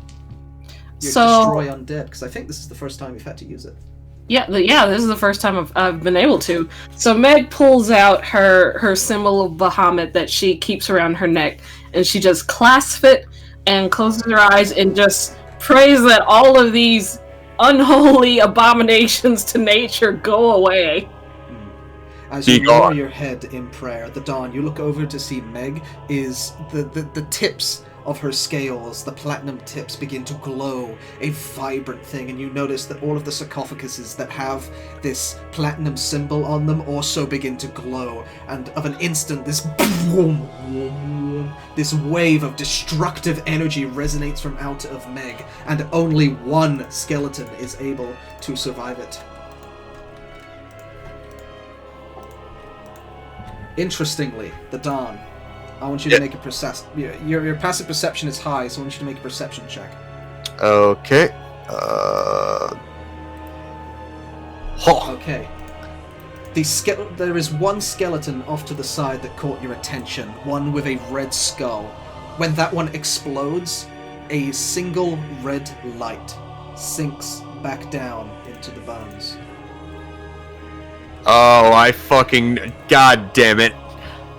You son of a bitch. I know exactly what you did now. Did the music not cue you off? I mean, yeah, but...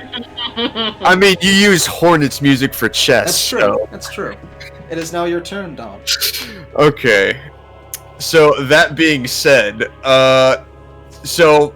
I saw, like, the red light go back into the bones. Yeah, it has not resurfaced. Okay. Well, since it hasn't resurfaced yet, I'm going to do what I can do now and go beat up this skeleton here. So I am flanking, so I'm gonna hit him with the stick. All right. 13 is just enough to hit, actually. Poor roll from the Don. But 18 bludgeoning damage is more than enough to obliterate the skeleton. It falls back to the bones. Okay. And, yeah, that'll be my turn. All right. You guys have a brief moment to yourselves if you wanted to say anything before the other skeletons' turns. Because there are still more at the north. Yeah, I see. Do you think one of the sarcophagi? It has golden stuff on it. Should we go there? No. I think our goal isn't in the sarcophagus, but who is in the sarcophagus? What do you mean? One of these skeletons isn't quite like the others. Okay. Well, this test said only the eyes of the dragon, correct? Yeah? Then I think it's fairly simple. Meg didn't see what you saw, dude. I know. Meg is confused. I mean, he just described there's one of them that looks different, and the test is supposedly about, You're able to see now, with your moment interrupted by the hordes of bones replenishing themselves as another horde of skeletons begins to crawl out of the dirt. Meg, with a high enough passive perception and the Dawn pointing it out to you, you see that one of the skeletons is not like the other, seemingly a bleached red skull. Oh. That's what you mean. It is. Now the skeletons turn, and these skeletons are all going to draw back short bows. 1, 2, 3, 4, 5. Yeah, so 5 towards the Dawn, 4 towards Meg. Okay. So here are the 5 for the Dawn, coming right up. 1, Miss. 2, Very badly. That's painful. 3, Miss. 4, 5. Did you have a reaction? Yeah, that's true. That's true. So, yeah, that 23, I'm gonna use my deflect missiles on it. Okay, I think there's no point of even rolling your 7th level. You can just throw that to the ground if you wanted to. Yeah. Alright, So- so a key point to do that. Oh no, sorry, no. Deflecting it is free, my bad. Yes. Yeah. Okay, but you do take 4 points of piercing damage as another one sinks into your shoulder. The other 5 are going to lock their arrows and fire at Meg. 1, 2, Miss. 3, Miss. 4, 5. All of them They miss. all miss! You're able to hunker down using your short, small size that the others mocked you for. As an advantage, you're able to hide down behind one of the sarcophaguses, and all of the arrows fly over. That's the Okay. skeleton's turn. It is now Meg. Meg's gonna hop up on top of this sarcophagi and take aim at that boy. And Alright. she's gonna do a guiding bolt. Guiding bolt. Fire. A 24 annihilates the skeleton. It sort of sends it right through what would be the darkness of your daylight, and just into the mouth of the skull and smashes it to smithereens. The skeleton's body sinks down into the bone, and a same red light begins to sink down also. The red light lingering for just a moment before fading into the bone. Do we have to kill it when we're next to it so we can grab whatever that light is? I don't think the light is tangible. Is there anything So we else just- you want to do, Meg? I'll do a healing word on myself just in case I'm not lucky with those arrows. Alright. 8 points of healing. Yeah. It is now the Dawn's turn. Okay.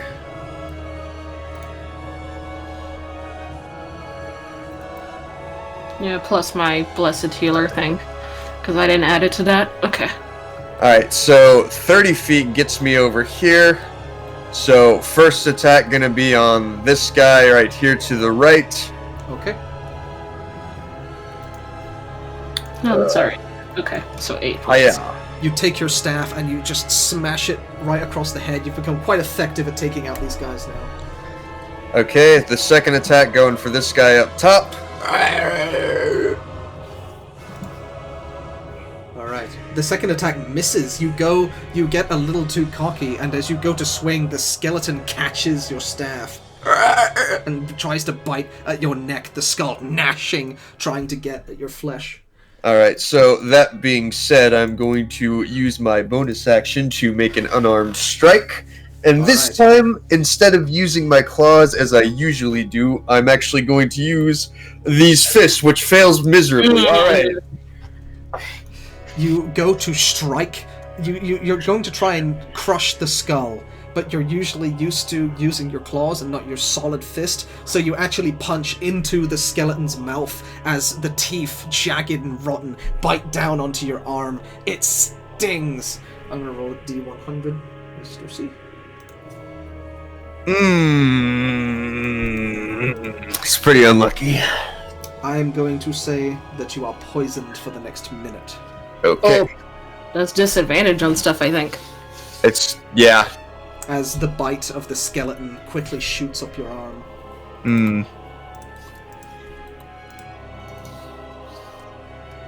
Let me see if there's a good thing for that. Sure, that'll do. At the top of the round, you see the coffins. A puff of dust goes from each of the 6 sarcophaguses in the center of the room as a low rumble, each of them shifting ever so slightly to the left. And rising from each of the coffins, the spectral image of fallen warriors. I'm going to add these guys to the turn order. I don't like this! You wanted this. Ah! This is specifically what you asked for. It's true. It's And true. finally, different from the specters that seem faceless, a ghost raises from the coffin in the center. Oh, is that one red too? Oh, okay. The ghost taking on an unnatural blue and red hue, kind of like those 3D glasses that you put on where everything's blue and red. Is this from Dark Souls? Inspired. Okay. Nah, pretty much ripped off the whole thing. Yes! Anyway. But it's fun. Anyway. There were actually only 3 until you cast daylight. That is not true, but I will let you think that. That's fair. Let me just add the specters. There's the 3 deacons. actually. Actually, there's 3. There's 3, actually. Yeah. Spectre and Ghost. Listen, it's good that you guys did this, because the other people probably couldn't handle ghosts. No, not really.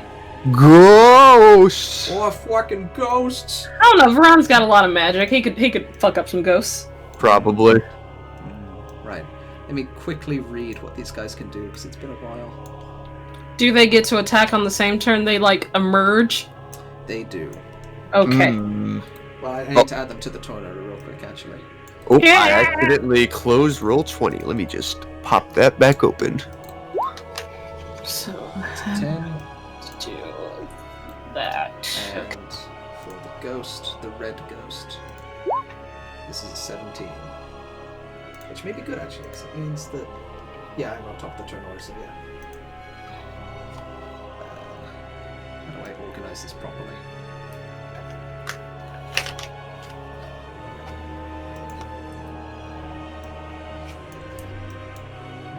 Move that to the side here. Sorry, I have 2 monitors. It's awkward sometimes. Suffering from success. Yeah. True. Alright.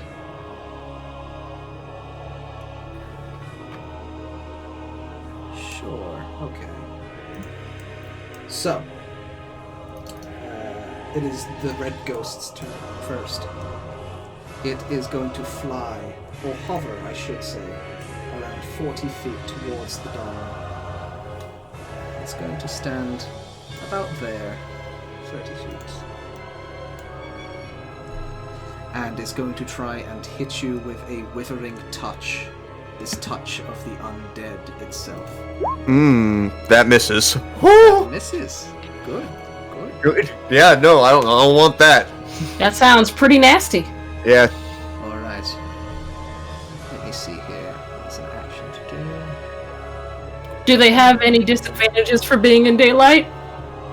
I don't think so. Let me look at daylight real quick. To be fair, I did not plan for you to spawn daylight. Yeah, so Radius shits dim light. If you're holding okay, covering objects. Across the helm. Nothing in the spell, and I'm not seeing anything in the character sheet that... Oh! Not necessarily... Okay, you wouldn't know this, but these specters have sunlight sensitivity. Oh. Okay. The ghost, however, seems unaffected by the sun. The specters are reeling back from it, trying to get below. The Dawn, as you're this claw, you barely dodge out of the way, it sinks back into the floor. You get an attack of opportunity. Okay. I'm going to... Yeah, no. Okay, so this is the ghost. This is the red ghost, yes. Alright, so yeah, I'm just gonna swipe at it with my claws. With these hands. Alright. Hey, that's better. One attack. Yeah. These are magical hands. That hits for 7 points of slashing damage. The ghost almost reels back. It was unexpected for a mortal to even harm it. Very nice. Very nice. Number 7. But as you go for the swipe, it sinks back into the floor. And disappears. Meg, it's your turn. Alright. As you're standing there on top of the sarcophagus, the specter rises up in front of you. I don't like that.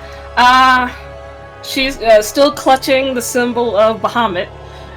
She's going to pray for some protection. She's going to cast Spirit Guardians, and a bunch of tiny little dragons start flying around and buzzing around her.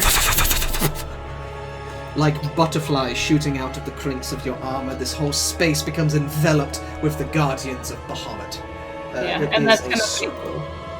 That's going to be a wisdom saving throw for 15-foot radius.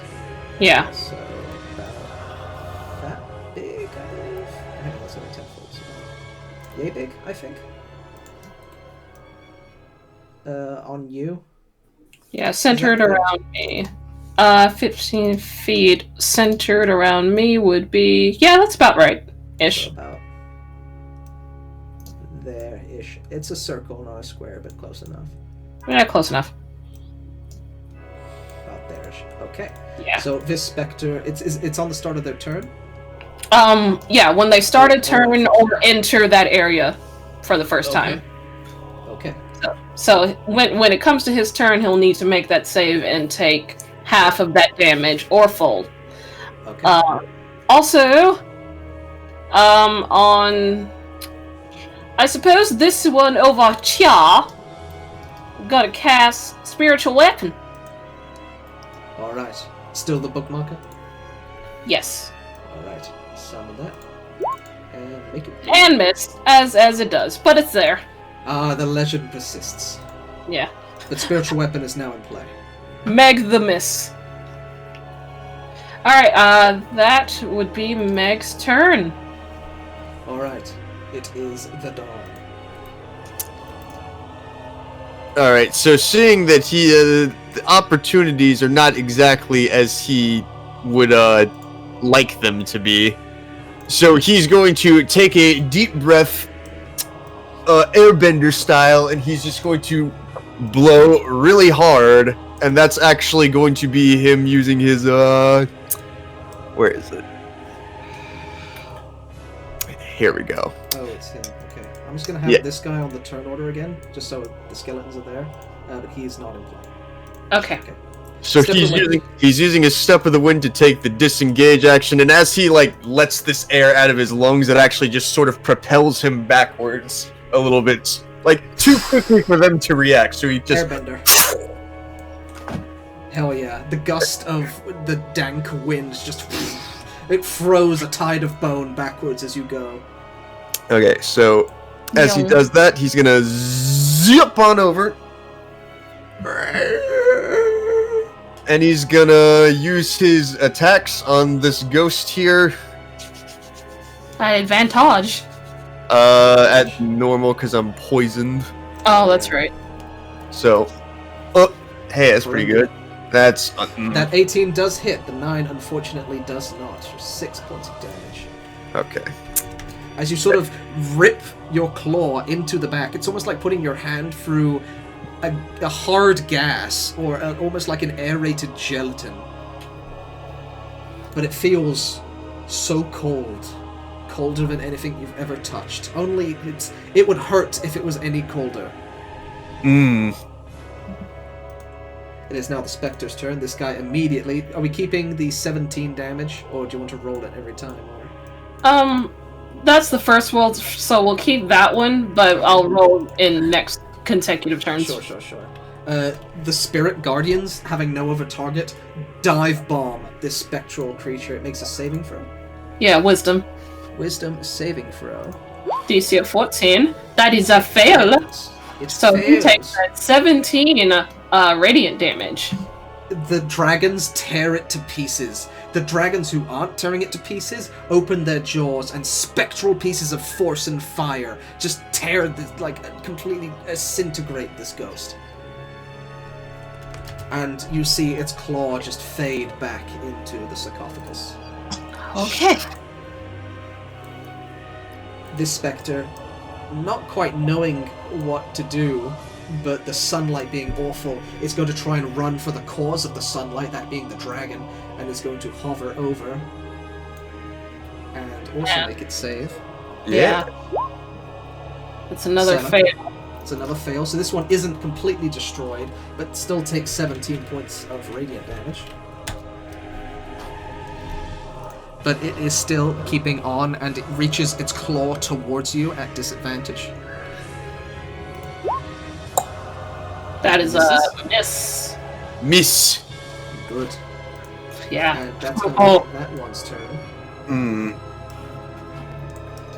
This spectre is going to hover in as well and try and attack the Dawn, also making it save.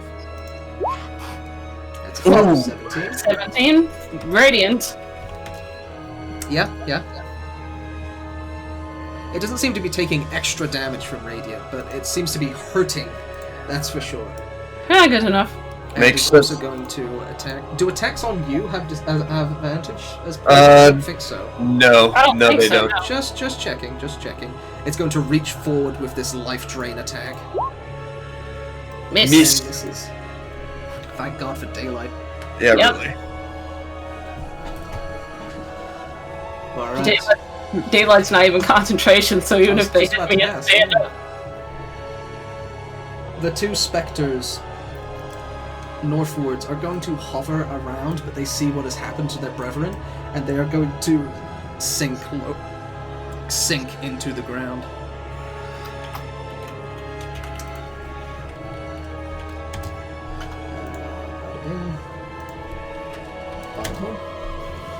Both of these specters vanish into the ground. It is now the skeleton's turn.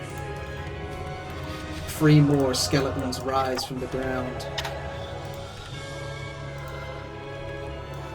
And half of them are going to march onward to try and just overwhelm you, and the other half are going to try and shoot you down with arrows.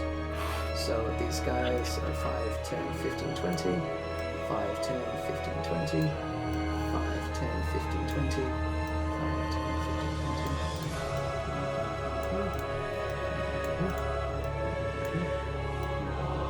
So it seems like they've still got a turn before they get blended. But they seem to be heading down. The red light of the ghost not currently visible. Speaking of which, let's see here. it is going to move over to here and poke its head from out of the ground. So it will make its saving throw. It is not at Oh, it's there. disadvantage. Okay. Wisdom save. Fail. Fails. So it's 17. going to take 17. Seemingly a little hardier than the other specters that seem to be around. Seem to have more of a tether into the ethereal plane. Mm-hmm. But that still hurt. Still nothing to snuff at. But it just looks at you, Meg, and beckons a hand towards you. No, I don't like it. I need you to make Possession. a charisma saving throw. Oh no, charisma. Okay, wait, that's okay for me. Woo! Yeah! You are able to clutch on to the holy symbol and repent the attempt of possessing you, and the creature looks furious. And it is going to sink back into the ground to avoid the spiritual guardians. Do I get an attack of opportunity? You do. Okay. I'm gonna bop it because that was scary. Go away! Doink. It's That just hits? normal mace, so I don't know if it has Oh. like That's resistance. true. From non-magical attacks, yeah. So your mace swings partially through it. It seems to catch in the center, but it goes through. It seems like it had a minimal effect, if any. And it sinks back into the ground. And let me roll a d6. Okay, does not get his possession back. Meg, your turn. Okay. Okay. I'm gonna look around and yeah, a bunch of them are gonna be blended up pretty soon. Yeah, I guess I'll attack this one in front of me. I know it's taking a lot of damage, so not spare the dying, sacred flame. You heal it. Anyway, Sacred Flame, dexterity saving throw at disadvantage. So 7 radiant damage to it. 7 points of radiant damage, and that one just blows it to smithereens as well. The divine light entering through its lower torso and shining out of its eye sockets as the apparition is vanished. Yeah, and I'll use my bonus action to move my spiritual weapon to attack this one. Alright. How about the Swing your Donald? spiritual weapon. I swing. I hit. It's You 4 hit! damage. For 8 points of force damage, it cleaves the ghost in two, and once again falls to the ground. Okay. It is now the Dawn's turn. You feel the poison lugging your movements ever so slightly. Yeah. I figured as much. That being said, I'm gonna go here to back up Meg. Gonna take another deep breath, and he's gonna once more. Actually, no, he's gonna do something different. He's gonna use his patient defense. And he's Smart. taking the dodge action, or as a bonus action. Alright, patient defense. And then for he's going to hold an action, and the trigger is going to be if anything hostile appears in range, he's going to attack it. Alright. On that note, the Dawn, it is almost immediately triggered, as from out of the ground come 2 of the other specters that hit before, and they're gonna try and take you down with them. They're gonna need to make a save. They make their saving throw. I'm just checking here now. Sunlight sensitivity does not affect saving throws. So that was a bit of a DM flub on my part. That's fine. Okay. They got low wisdom anyway. It's fine. All right. Still a fail. Oh yeah, it's a new round, so let me re-roll Still a these. fail. Yeah, it's a Okay, new round. re-roll So damage. yeah. 11. 11 points of radiant damage to these guys. The dragons just begin trying to pin them down and overwhelm the spectral form. It's like watching ghost fights in the sky. Pretty badass. Okay, so this one right here, I'm going to attack him. Alright. You got one attack. Yep. So, what? 15 will hit for 6 points of slashing damage. How do you want to do this? That's the exact amount of HP it had left. Awesome.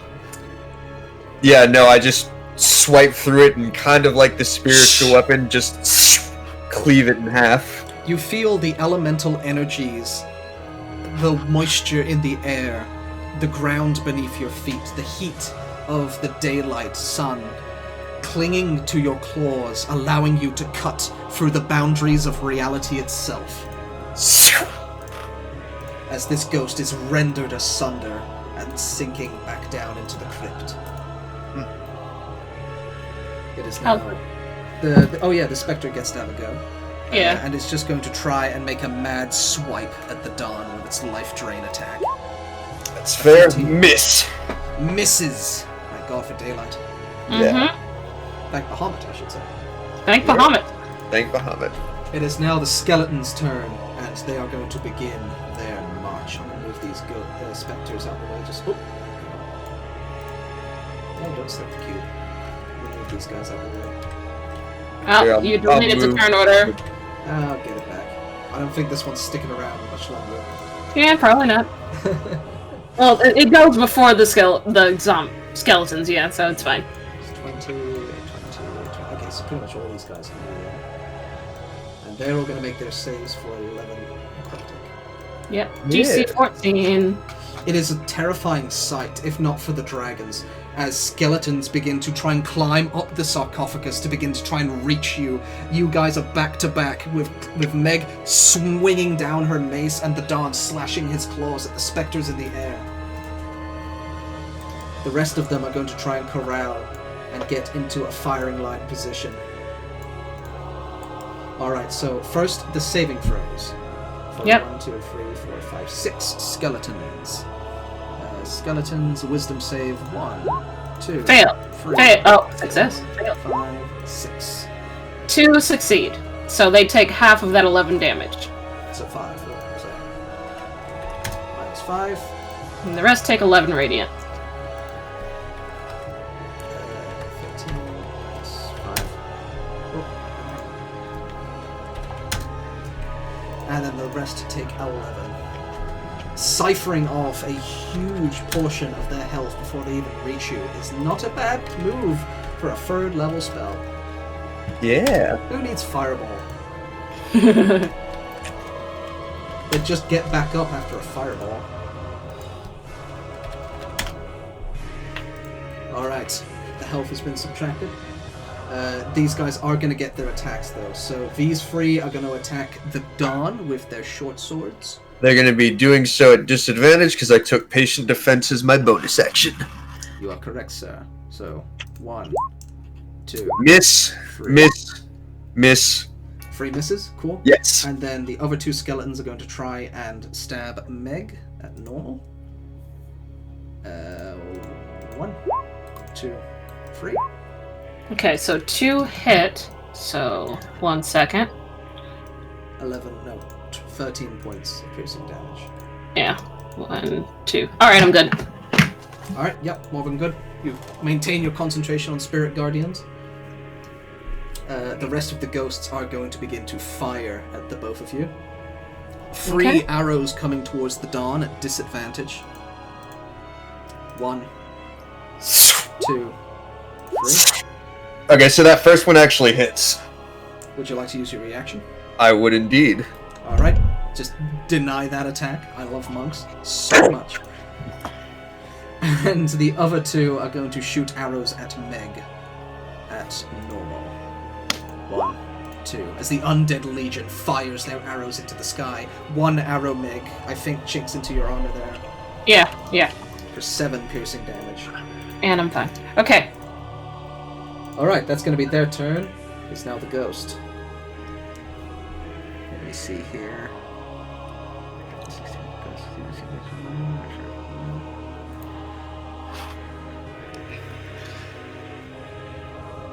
That would be interesting. Where is... it's underneath the skeletons. Where did I put it? Okay. Arising from outside of the spiritual guardians, atop the tombstone from which it raised, the ghost reappears. If I can get my roll 20 layers done correctly. Oh, that's it. That's what. The ghost reappears. Its face opens up like a spider and screams with a horrifying visage. I need the both of you to make wisdom saving throws. Oh no. 17. You succeed. Oh, that's unfortunate. Oh, this is very unfortunate. You are 1 frightened. second? No, worse. Huh? Read it.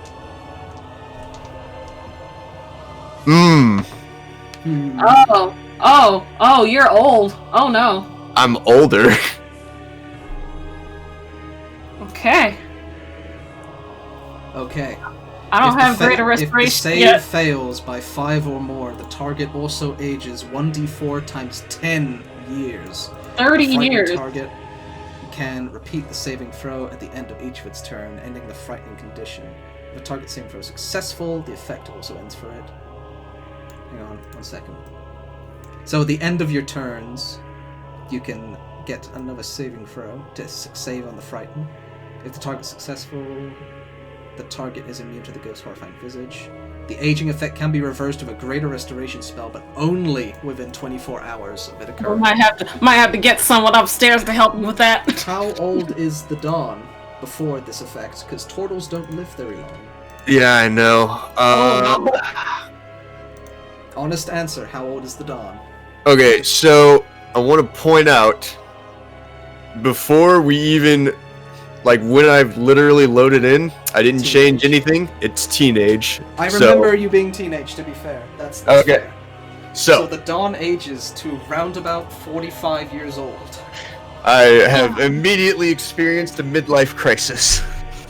And let me just get something up real quick. Meg is horrified. Total lifespan? I think it's like 50 50? years. Oh, You are 5 years from death. I am on death's door. So, okay. how would you like to describe the Dawn now? You've went from Donatello to Oogway in about 2.5 seconds. Yeah, pretty much. He's even more wrinkly now. Looked like a prune. Yeah, prune with a shell. I would have just become adult Meg. I have a picture for it already. I know, we would have just used your icon. Meg would have even kept it, probably. Maybe. It would have been really funny if this happened to Bulwark, because you can't magically age Warforged anyways. Alright. Dawn, Dawn, your movements become more sluggish. You feel an intense pain in your back and your knees begin to buckle. You have no idea what's happening, or nothing has ever prepared you for such.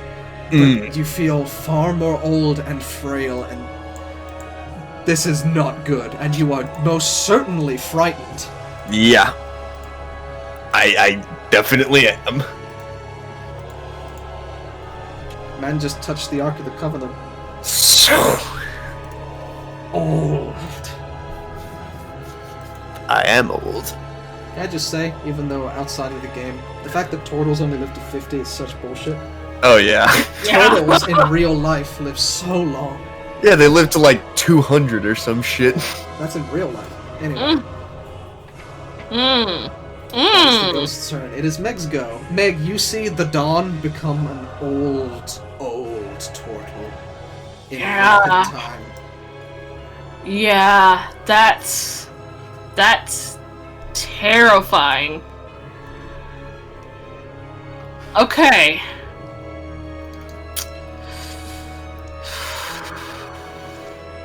Does the main guy look like he's like dead?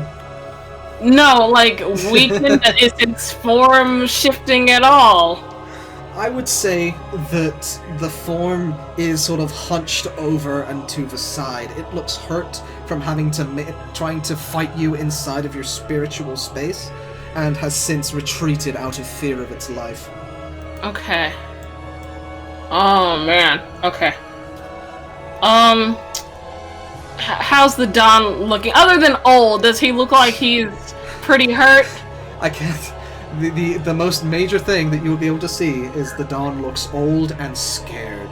Fear is present behind his eyes, which is a troubling thing because you've never seen the Don fearful before. Or old. Or old. Or old, yeah, for that matter. Oh god, this is interesting. What would you like to do, Meg? Let's go ghost hunting. That sounds like a fun idea. I had remove curse ready. I wasn't prepared for old. Okay. Okay. I'll start with the bonus action spiritual weapon. Can I move it? Yeah, I can get to him. I'm gonna hit him with it. All right. Go ahead. Yeah. The axe sailing through the air. That hits. 8 points of force damage, which this ghost does not resist. It just cuts through like. Okay. It looks pretty hurt. Okay. So, these things are already. Question, Ninja. Answer For Guardian of Faith. Yeah. It says any creature hostile to you that moves to a space. Oh, to a space, so it just has to move. Okay. So it says any hostile creature that moves to a space within 10 feet of the Guardian for the first time on a turn must succeed. So does that mean they have to move and it won't attack if they're standing still? Is that what that means? I would. That seems weird to me. I'm gonna Google that. What happens if you've already succeeded in... Isn't it like... If you remain in the space as well at the top of their turns, they have to make the save or something like that? Let's see. Put it The in first the chat time again, on... Okay. just so we can refresh my memory on it. Yeah, I'm not... The wording is a little hinky, so I'm not sure. So wait, what's the... Space. The Guardian occupies the space. Beaming sword, shield, and deity. Any hostile creature that moves to a space within 10 feet of the Guardian. Oh, this On is a Guardian of Faith, turn. okay. Yeah, this is different. Mm-hmm.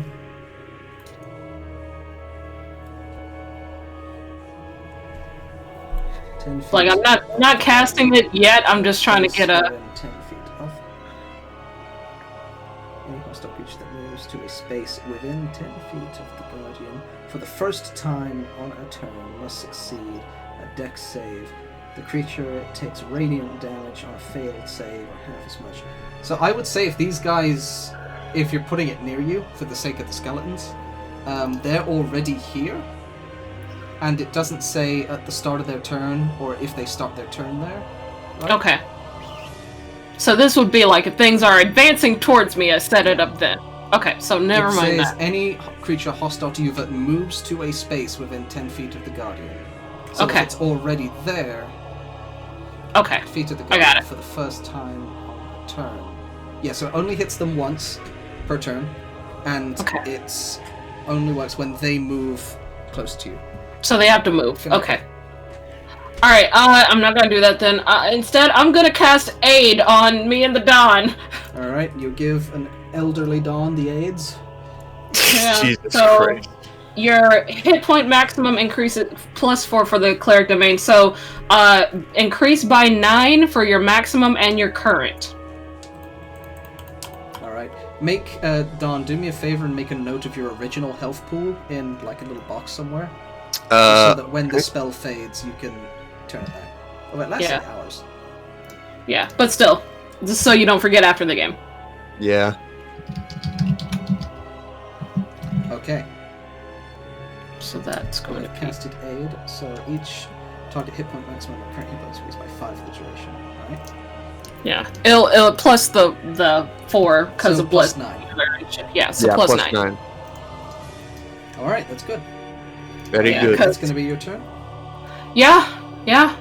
Alright, the Dawn, what do you want to do? Alright, so a big spooky ghost is You are over there. frigged and you cannot move closer to it, I believe, Yeah. Your attacks are at disadvantage and it's while you can see it. Yeah, well, I mean, that doesn't really matter because I'm poisoned anyways, but, that being said, I don't like being afraid, so I'm just gonna stop that. Ah, okay. That's your Yes. action. yeah. That is my action to do that. I mean, It's a good thing, though. yeah, no, it's my action to do that, but my attacks are at disadvantage, so I mean, getting rid of that.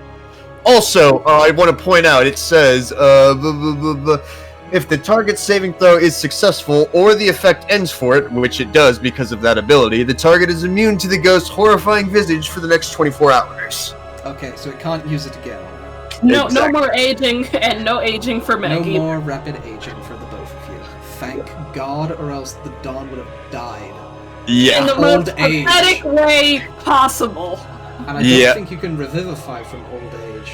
No, because they just revived to where they were, so it would just revive him for a second and he'd die again. Ooh, I love this game.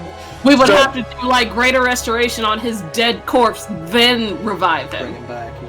So, that being said, for my bonus action, I am once more going to, patient defense. Alright, spend your key point. Yes. Okay. A sliver of wisdom comes to you in your aging years, and you close your eyes and think back to your mentors of a similar old age. The waves crash against the water sanctorium, and the words of Mother Moku come to your mind. Peaceful words, kind words. These bones cannot hurt you. That ghost cannot hurt you. For you are of the living, and they are of the dead. And as you open your eyes again, the fear that was controlling your vision fades. So, that is your stillness of mind and your patient defense.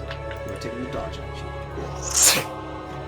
It is Okay. now Skeleton's turn, And the Spectre. and the Spectre. And the These spookter. skeletons are going to start their turn by getting hurt by Yeah, new Spirit turn. Guardians, We right? So re-roll roll that. Oh man. 8. Let me just see here. Okay, so Do this is you how we're see- going to do this. This is how we're going to do this. I'm going to roll. If they fail, they die. Okay. It's just as simple as that. Fair. Oh yeah, they've taken a couple of rounds, so their health must not be. 4, 5, 6. They all fail. They all fail. All of these Die. skeletons just get torn apart. The rest of the dragons coalescing around the Dawn in protection fend off. You see one claw trying to reach for the Dawn's leg, and this spiritual version of Bahamut swoops down, breathing this divine flame upon it. It crawls up the skin and annihilates these bony boys. And the Spectre shall most likely follow suit. Wisdom save. Yeah. Whew. Okay. The tide is turning. The other skeletons, if an undead could be afraid, they are still going to keep their distance. 2 arrows towards the Dawn at disadvantage. Yep. 1, 2. Miss, and that would hit, but I'm going to use my deflect missiles. Hell yeah. And then 3 arrows at Meg. This is normal. 1, 2, 3. 2 of those hit. 14 damage. Okay. And 2 saving Uh, throws. damn! Okay. Spiritual Wait. Guardians is gone. You said 2 of those hit? Yeah. What, your AC is under 17? My AC is 18. Oh, right. So One the hit. second Yeah, one doesn't hit, but exactly. the first one. That's what I was supposed to say. I was Yeah, like, sorry. Sorry. But, yeah, still, first one hit, and that was the first con save. So, Spiritual Weapons is gone. Not spiritual weapon, Spirit Guardians. Guardians, yeah. The dragons Ah. bow their head to you and fade into another realm. I'll call you again in a second! A small grin curls up the ghost's face, seeing an opportunity. The ghost is going to try and fly now towards Meg. And is going to try and reach and grab your soul by the throat with a withering touch. And Miss! Oh god, that's terrifying. Yeah, that looks painful. Yeah, Meg, yeah. you stumble back a little as you see the hand coming closer like a 3D horror film. The Don, in his quickness of action, grabs the hand and pushes it to the side. The ghost now trying to move away back into the ground. Both of you get attacks of opportunity. Alright.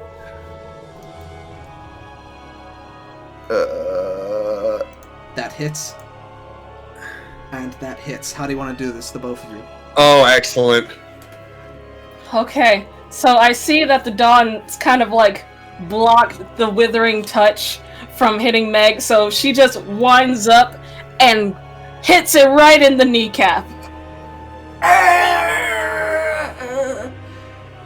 The form fades and the light remains. It sort of flickers ever so slightly like a candle clinging to the last bit of the wick and the wax before fading.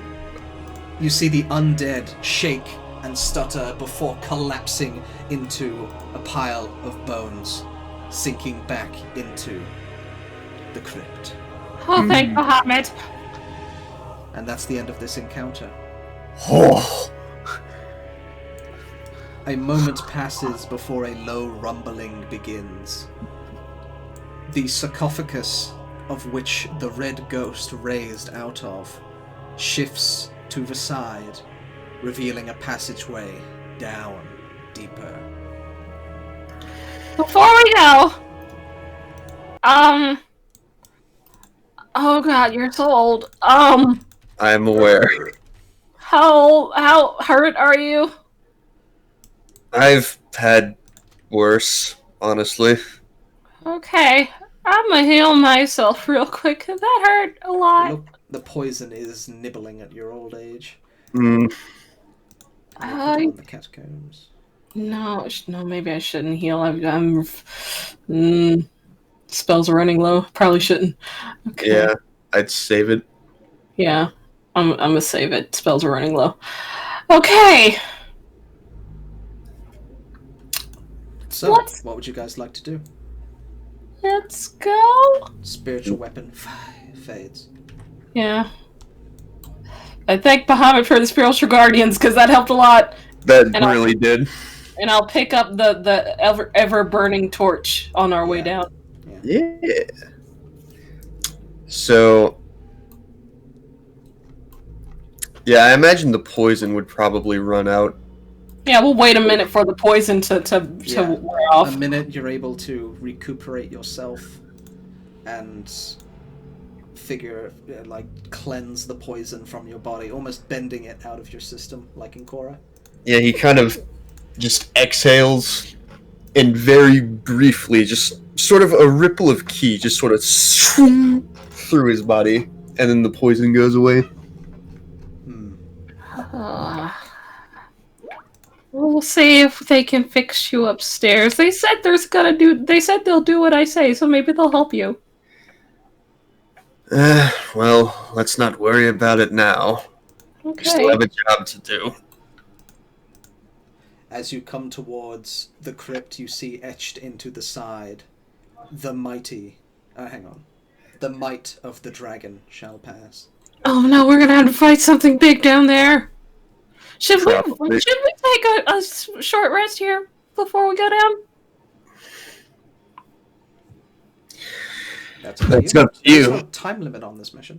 I think we should take a short rest before we go down. That's fair. Cause this was just sight. If it's saying something about might, we're gonna fight something. More than likely.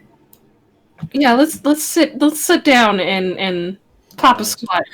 Pop a squat here. The two of you, back to back against the sarcophagus, catch your breath in a most unsettling of places and rest with the dead for an hour. Yeah. And we'll take a short break there for about 15 minutes or so. Okay. You can recuperate yourselves and talk about what's going on. All- Now we're back. Awesome. So, you guys collectively heal yourselves and lick your wounds. And off in the distance, with Dawn's passive perception, coming from down the hallway, you hear the indescribable sound, or the indistinguishable sounds of sword on sword, shield clashing against shield, multiple sounds of combat from coming down below. Oh, that doesn't sound good. That likely isn't. Okay, let's go. Let's. We head down. As you head down the stairs, you continue. This time, I'll be checking to see if there's a pressure plate in front of us as we go down. No one's fooling you twice. You step over one more obvious than not pressure plate and come to an opening, a vast opening. This cave is hundreds of feet tall and hundreds of feet wide. It appears to be the top of a coliseum. Bright gems emanate the reflection of moonlight being cast down upon this arena. You stand atop of a stone plateau with 5 staircases heading down into the center. Across the center, another stone plateau raises upwards and continues to a black iron door, flanked by pillars carved into statues of combat and battle. The most striking thing is that sound of sword clashing sword getting louder and louder. And eventually, you arrive. The first... Oh, hang on. What is that playing? What? That should not be playing. I got Anyway. spooked. Let me put back on the distant fight music, jeez. I don't like that. Is that a frost giant? The first thing that you see is, much like above, this place is littered with corpses. Not so much the as frequent or as dense as the room above, but this seems to be a battlefield, or you've coming in at the last second of a Colosseum match.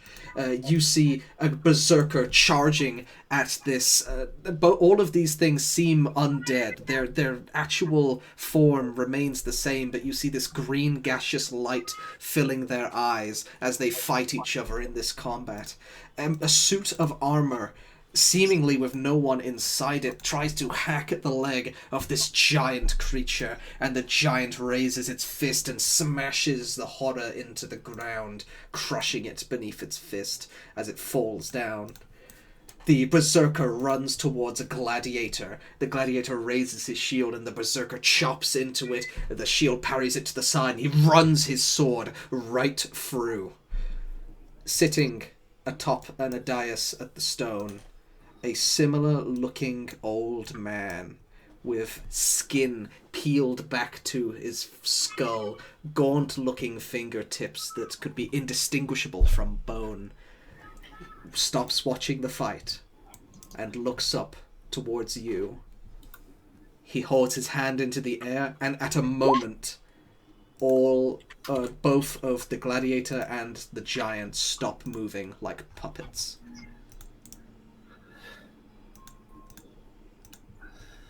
Hello? Come along, don't be shy.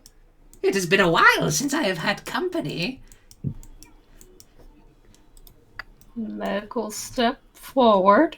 As you walk down, you see ghosts beginning to emerge at the edge of the Colosseum, seemingly making up the crowd of this twisted battle. Mm. The sounds of the Colosseum. Hello, Prowl. Welcome, young dragon. And you must be the ward. Ah, yes. It is the first time I see your face. I, as you guess, am the Crypt Keeper Prowl. I suppose you have business? It is rare that I seem to get company come all the way down here. Meg holds up the gauntlet. Ah, yes, the signifier that you are where you meant to be. But tell me, young knight, what is your business? I'm supposed to. Hold on. I just wrote this down. Hold on. I'm supposed to revive, Frankie Pendragon. He sort of his arm pushes back his very stringy spiderweb-like hair. Ah, yes, I do remember. Frankie, not the only Pendragon know of many of his line. Would you like to know how he fell? He fell trying to take down a young green dragon. Alone. What a foolish man! What was the name of this green dragon? Oh, I know not of that. My deed is of the dead. I suppose if you're going to talk to him, you can go and ask him. Okay. If you wish to visit the dead, then you must go through the gates of death itself. They're over there, by the way. But as I'm sure you have picked up right now, it is not so simple. What if I've done that before already? In a past life, once or twice.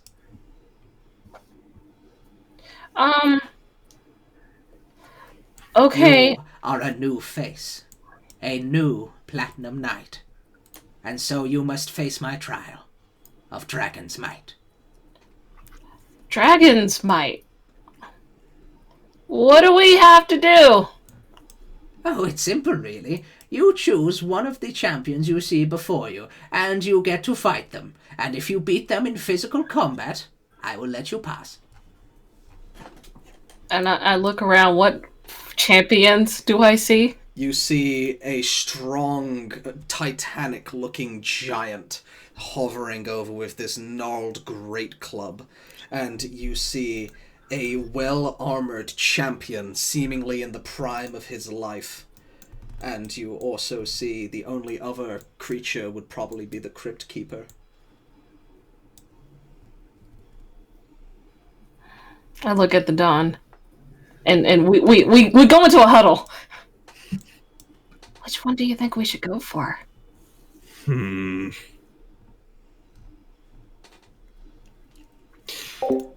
Please take the Well, bait. I'm not so sure that it's going to be we. Okay. It's possible that you'll have to do this alone. I'm uncertain of this. It's possible we could do this together, but I look back at the Crypt Keeper. Is it just me, or is it me in my ward? Your ward is your shield. Your ward is your sword. He may fight also. I look at the Don. Okay, so it's both Choose of us. one person you see before you. You cannot choose your friend to fight. You tried that before already. Okay. So what do you think?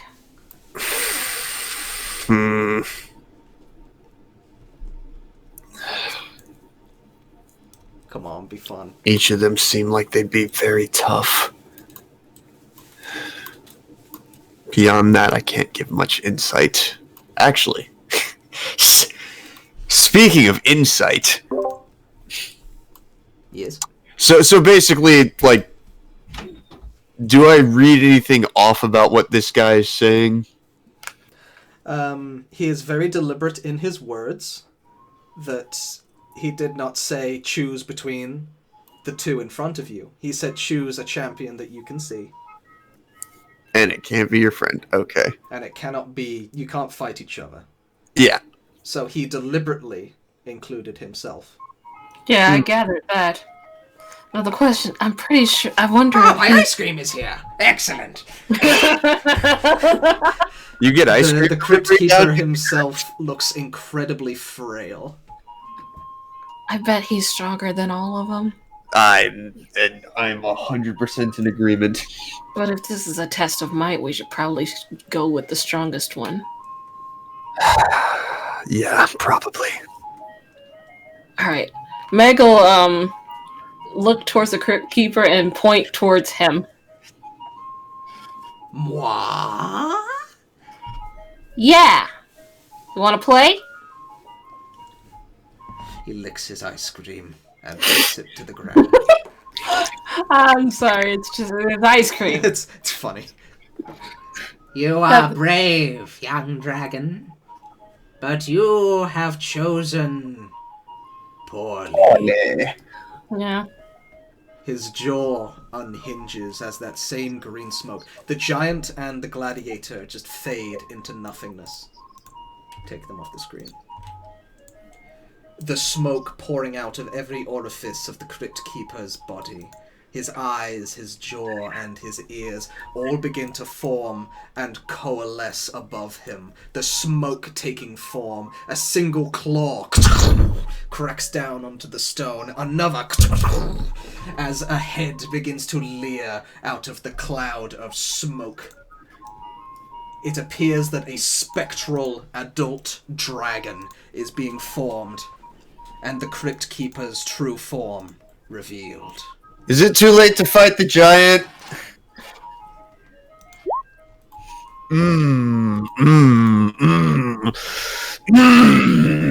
Now it is time for the music. Yeah.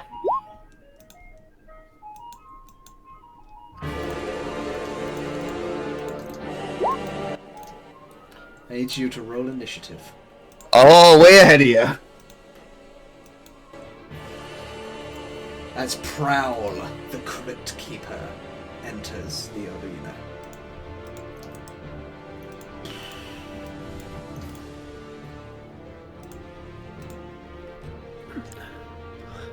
Move his token now. There he is. Meg readies her shield.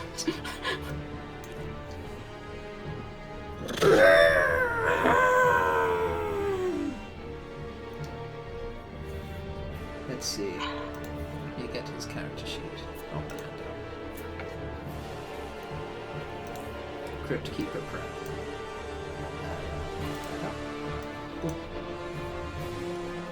So, Prowl's initiative is quite slow. You have Yeah. the first move. So, Two I'll ghostly eyes look back at you.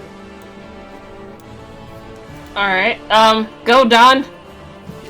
Okay. Don, I choose you. Yeah, really. Have fun. Alright, so, this right here, like, about how high out is that? That's about, there are steps there, but it's Okay. around 5 feet upstairs.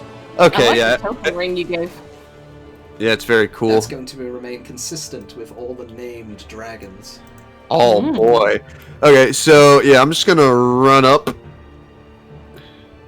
And just for the sake of testing the waters, I'm going to use my staff to attack him. Okay. So. You regular or magic? The spider staff. The spider staff. Okay. Yeah. Warrior attack. A 20 most certainly hits. The poison damage doesn't seem to do as much as you think it should, but the actual bludgeoning seems to impact the side of the creature, the magic seeming to tether it to the mortal form. Oh, excellent. Alright, so, second attack. Ooh! Nice. 1 second while I just do the other one. And then I'm going to, use Ye Olde Unarmed Strike. 1 second before you do, let me just do the rest of them. Okay. So 11 plus 3 is 15. And then minus 9. Okay, oh yeah. Alright, you seem to impact, and what would normally annihilate another foe, the dragon just sort of raises its paw like a kitten that got cut. And then, Unarmed Strike. And the unarmed strike That probably fists. misses. As you punch through, the flesh sort of gives way as you pass right through, and your hands again feel the cold, blizzard-like frost of the other side of mortality. Okay. And that is my turn. Alright. Meg, it is your turn. Okay. So this thing, does it look undead? It certainly looks undead. It is being made of some kind of... It doesn't have flesh as much as it has dense fog that seems to coalesce around its soul. It doesn't seem very mobile, or at the very least seems sluggish in its movements. A very old spectral dragon. Alright. Meg's gonna walk up next to the Don.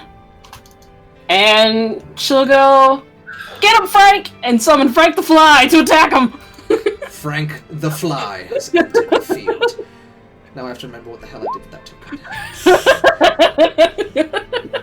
Get him, Frank! Did I give him a token? I can't remember. I think you just... I don't think you gave him, like, an actual token. I think it was, like, just a fly PNG you found. Cool. Then I shall find it once more. Hmm. Yeah, let me just see. Fly. Flying snake, flying sword, flying sword. Dang it. Monster, fly. Oh, that talks about fly speed. Alright, never mind.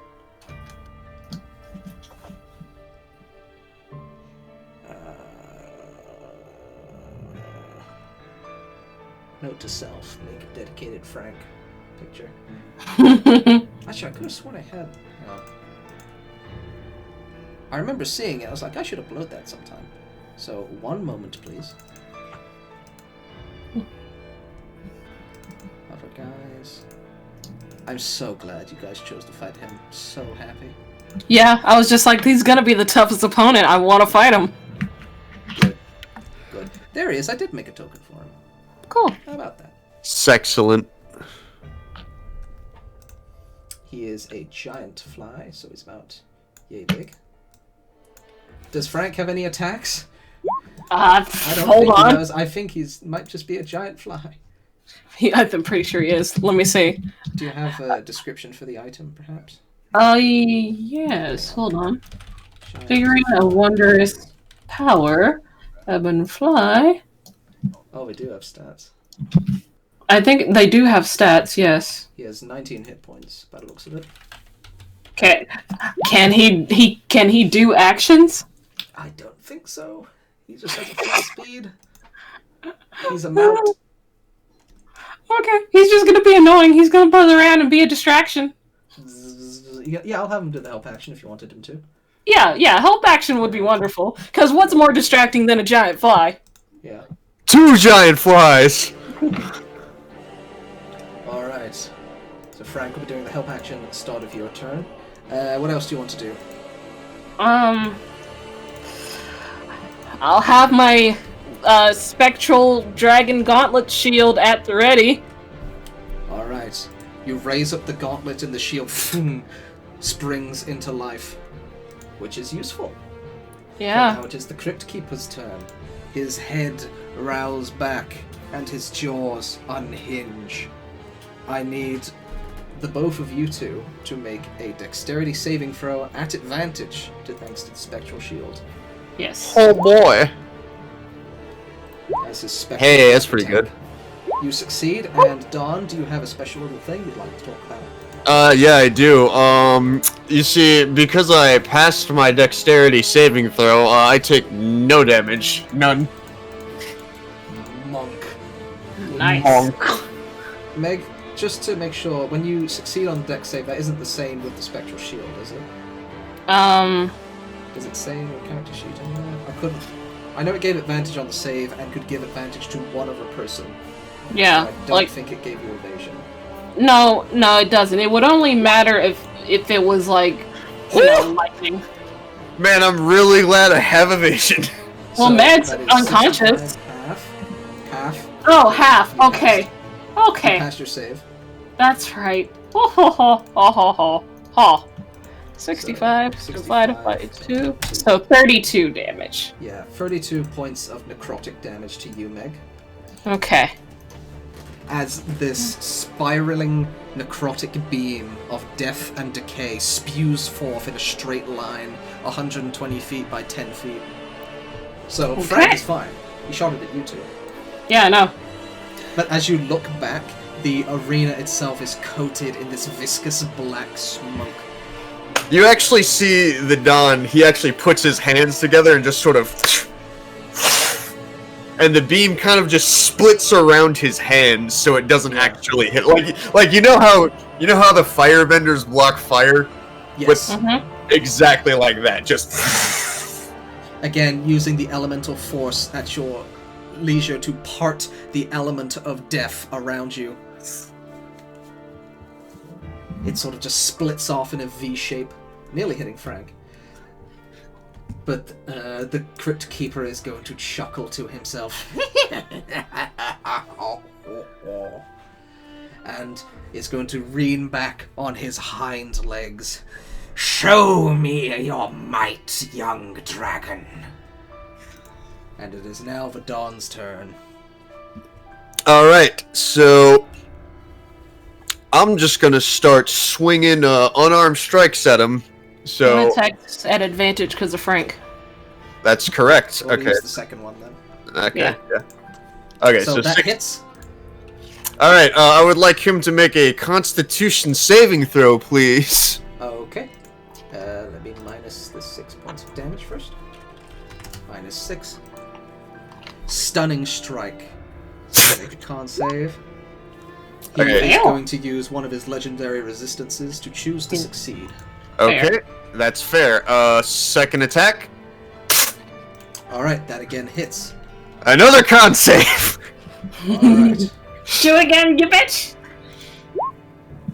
Oh my god. Is he gonna use up another one?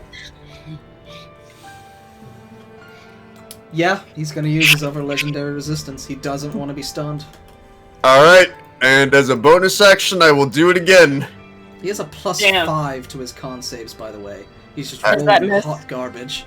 Does that it? miss? That does miss. Okay. Okay. So that is going to be my turn. But yeah. Alright, that's the Dawn's turn. A useful round. Meg, it is now your turn. Frank will also reapply his help. Yeah. Oh, goddamn. Oh, at the start of your turn, he's going to use one of his legendary actions to make a claw attack against the Dawn. That's fair. Oh. Miss. Wow, he is rolling hot dookie. I love it. Alright, some boss fight, guys. Yeah. Alright. Meg, it is your turn. Okay, I'm gonna Death Ward myself. That's fair. Okay, cast Death Ward. Yeah. And I will use Spiritual Weapon, and I'm gonna cast that at level 3. Alright, you summon forth the bookmarker once more. Yeah. Hot garbage. Oh wait, help action. Hold on. That's correct. So I'll roll again, and we'll take the first damage. Sure. Okay, least so one roll The spiritual weapon goes to try and chop off the tail, but it bats. The tail of the Crypt Keeper bats it to the side. Yeah. Okay. Yeah. That's my turn. Alright. It is now Prowl's turn. He gets his legendary actions back. He is going to go for a bite. He's going to go for a multi-attack on the Dawn. Fair. So 2 claws and a bite attack. All right. Here's the first claw. That ow. Ow. Holy shit. Ow. Okay. 24 points of slashing damage.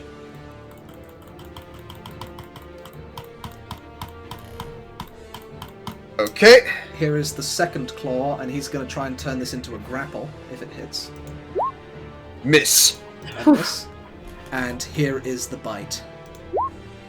Again. Oh. So here's what happens. Don't take 24 necrotic. He grabs you in his jaws, the actual necrosis taking form in your flesh. It feels like it is freezing from the inside out. You look down his throat and just see a wailing hurricane of spirits from beyond this realm. And instead of biting down, he picks you up into his mouth, and his wings Oh no. begin to take off and fly. Make you get one attack of opportunity. Okay. Sure. That hits for 8 points of bludgeoning. Does it look like the damage did less than normal, or? Oh yeah, it's a non-magical mace, so yes. Unfortunately, it passes Okay. semi through the form of the spectral dragon. Okay. And All right. it's going to fly. You fly. Whoops. Dang, I accidentally set his health. Okay. He is going to fly up and over here, high into the sky. There's about a couple of 100 feet in this chamber, so he's going to fly about 150 feet into the air, with Dawn in his mouth. Okay. Right now, Dawn, you are considered grappled. Yep. It is the Dawn's turn. Alright, well, I'm considered grappled, but my hands are, well, actually, I'm considered grappled, but that I can still attack, so I'm going to once more do an unarmed strike. And once more, I'm going to ask him to make a con save. Alright. -7. And he's going to make a Constitution saving throw. That is correct. Okay, that matches, so another attack. Saves. And once more, I'm going to ask for a con save. That hits. -8. You're just punching this dragon, trying to dislodge its tooth, trying to hit it in the gums to try and stun it. Yes! Fail. With a moment, you impact the fist and channel your ki into the undead creature. Now, ki is a spectral life force. It is the energy that ties all things, and firing this shot of life into such an undead creature is like firing a body full of adrenaline. It sort of Fucking ricochets taser. throughout the body, and the wings stop flapping as it begins to glide into the wall. Nice. Okay, so, very It is quick stunned. question. Does it let go of me because it's stunned? That would be your choice. It right now still has its jaws around you, but you can try and break free. Probably be easier. It to doesn't. break It doesn't go free. slack. It like stuns. It's frozen. Okay, so yeah, I'd try and get out then. Shh. Do you have any other actions left? Do I have any other what? Actions. Oh, Because escaping would be an action, right? that's fair. I do not. Alright, hang on, give me a second here.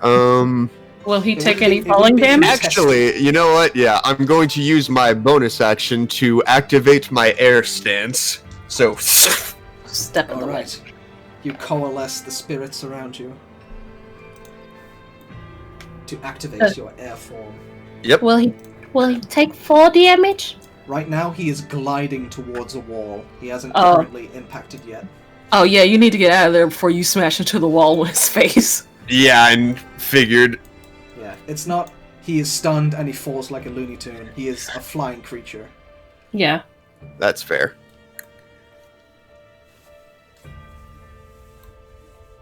All right, Meg, what do you want to do? Frank All is right. sort of there looking at you like. Yeah. About how far away are they? Bringing out your measuring stick, about 45 feet away. But All right, then I'll- 45 feet, no, like 100 feet vertical as well. All right, I'll whistle Frank over and use my movement to climb on him, and we'll fly up and catch up to them. You do classic wolf whistle, the wee wee. I can't do it Yeah. myself. That's good. No, enough. no, actually, Meg makes a sound that sounds like the birds that the yellow canaries that she saw with Old Man to my head. Frank hovers down and lowers his head. Yeah, she'll climb on, and we'll fly over. I'm gonna try and get within 30 feet. so I can Okay. get, so not all the way close, just 30 feet. I And- Frank can use his action to dash, so that's 60 feet. Yeah.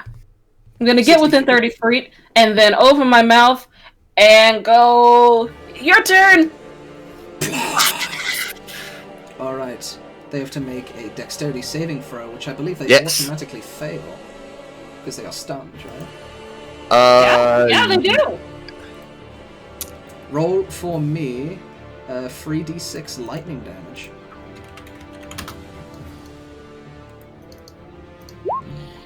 "12 points of damage. Nothing to scoff at. This bolt of lightning pierces the hide of this spectral creature, the elements seeming to have effect over this, where physical weapons perhaps not. It's almost like puncturing a balloon that is filled with helium gas. This jet of air shoots out like an AC, and just it chills Frank. You see bits of frost appear at his antennae. And 1d6 to see if I recover it. Nope. And I have a bone. About here, right? Yeah, roughly. Ish. Yeah, ish. I don't think I want to do a bonus action right now, so that'll be my turn. The Crypt Keeper continues to glide into the rock, and when you're expecting this crash to happen, he just passes right through it. The Dawn, on the other hand, not being an incorporeal being, gets sandwiched against the wall. You don't take any damage, you just feel an intense cold flowing through you, like you're being run over by a blizzard. Alright. The Crypt Keeper is, as of right now, off of the map as he just continues to glide through the rock, unmoving. He'll glide for like a minute. Or until the end of his turn, right? Yep. Or the end of your turn. The end of the end of my turn that is So, coming up. Dawn, you fall, but your instincts kick in, and you're able to safely land onto the ground. You're only... with the distance you were falling, about... Oh no, you have your air form, so you can fly. My bad. Yeah, exactly. Yeah. No need to Catch calculate the flow. fall damage. So you just hold yourself in the air. It is now the Dawn's turn. Yeah, move somewhere, man. Okay, yeah, I'm gonna move back towards... I mean, actually, I'm gonna try and fly over to where Frank and Meg are.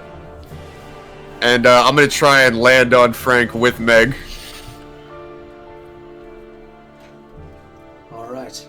So you're able to, with how much movement speed you have? 45. Using your action to dash, you can get there, because you're heading down, mostly. Yeah. Okay, Frank. and then-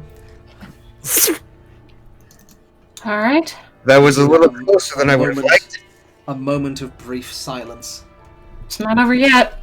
Not At the yet. end of the Dawn's turn, he is now unstunned. Meg's turn. Okay. Meg will have Frank fly us to like the middle of the arena. Well, actually, is this a doorway over here? You see a doorway over here, 2 black iron doors that are locked. Well, Oh, they iron. are shut. Okay. I'm gonna have Frank fly us over there. Alright. Meg's gonna hop off and see if she can push the door open. Okay. I want you to try and make an athletics check. As you move over to the door. 5. You push your Oh wait, I have dice. luck. I have luck. Hold on. Don't use a luck point. I am gonna use a luck point. Luck! Ah! You begin to push, and it doesn't seem that you're getting anywhere with it until that surge of inspiration. You plant your feet, you buckle down, and for a moment you begin to believe that you are the Platinum Knight. And these doors begin to slowly open. They are iron, heavy doors. They're not just and they're open. This is going to take some time to push them open completely. Okay. But you are certainly making progress with them, that's for sure. Alright. It is now the Crypt Keeper's turn. It is silent. Until all of a sudden, from underneath Frank, spectral jaws come out of the floor and just rake Frank down to the ground. Frank, no! So it's a bite attack. Hold on, that might not hit. Oh no, it hits Frank. Frank is dead. Yep. He died. He has 19 hit points. As he comes from the ground up. And is going to use 2 of his... no, sorry, he gets 1 bite, 1 claw, that's right. Oh no, sorry, 2 claw. Multi-attack is weird. He's going to use his other 2 claw attacks. 1 on the Dawn and 1 on Meg. Alright. So here's a claw for the Dawn. That hurts. Claw for Meg. Okay. Wow, you're lucky. Going somewhere? No, not at all. How you looking, Don? But he I'm still alive, barely. landed next to you. The Dawn, Okay. is your turn. Alright, I'm gonna zip on over here. So I am flanking, and I'm gonna attack twice at advantage. Alright. Fwah! That Fwah! hits. That, I think hits. Hang on, was it 16 or 15? I think it was 15. Yeah, I'm going to say 15. Alright. And I will spend my last key point doing a flurry of blows, Alright. and I'm gonna punch him twice.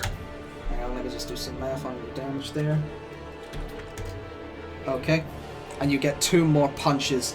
You see that the dragon is wearing, but you're feeling old and frail yourself. If you're going to protect Meg to get her through these doors, you are going all out in this moment.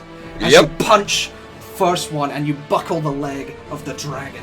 It seems weird to buckle a ghost, but you've come to terms with these elements assisting you in your fighting style. And the second one, you drive your elderly elbow right into the foot of the dragon like an elbow drop. So -6, and then -8. The dragon is starting to waver.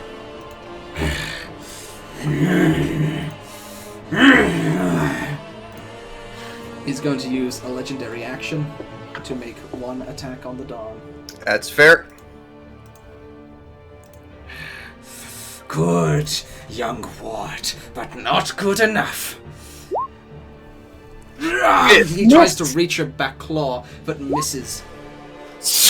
It is now Meg's turn. Are you pretty hurt right now, Don? I'm pretty hurt. Alright, I'm gonna set off a healing nuke. Alright. Preserve life. So that is... Well, take your time, don't worry. I'm just gonna... Okay, 5 times my level, which is 7. 35. Yeah. So 35 divided by... You gain 15 hit points or half your And hit can go points. up to your half. Yeah, it can go up maximum of your half. So, yeah, that brings me up to my half.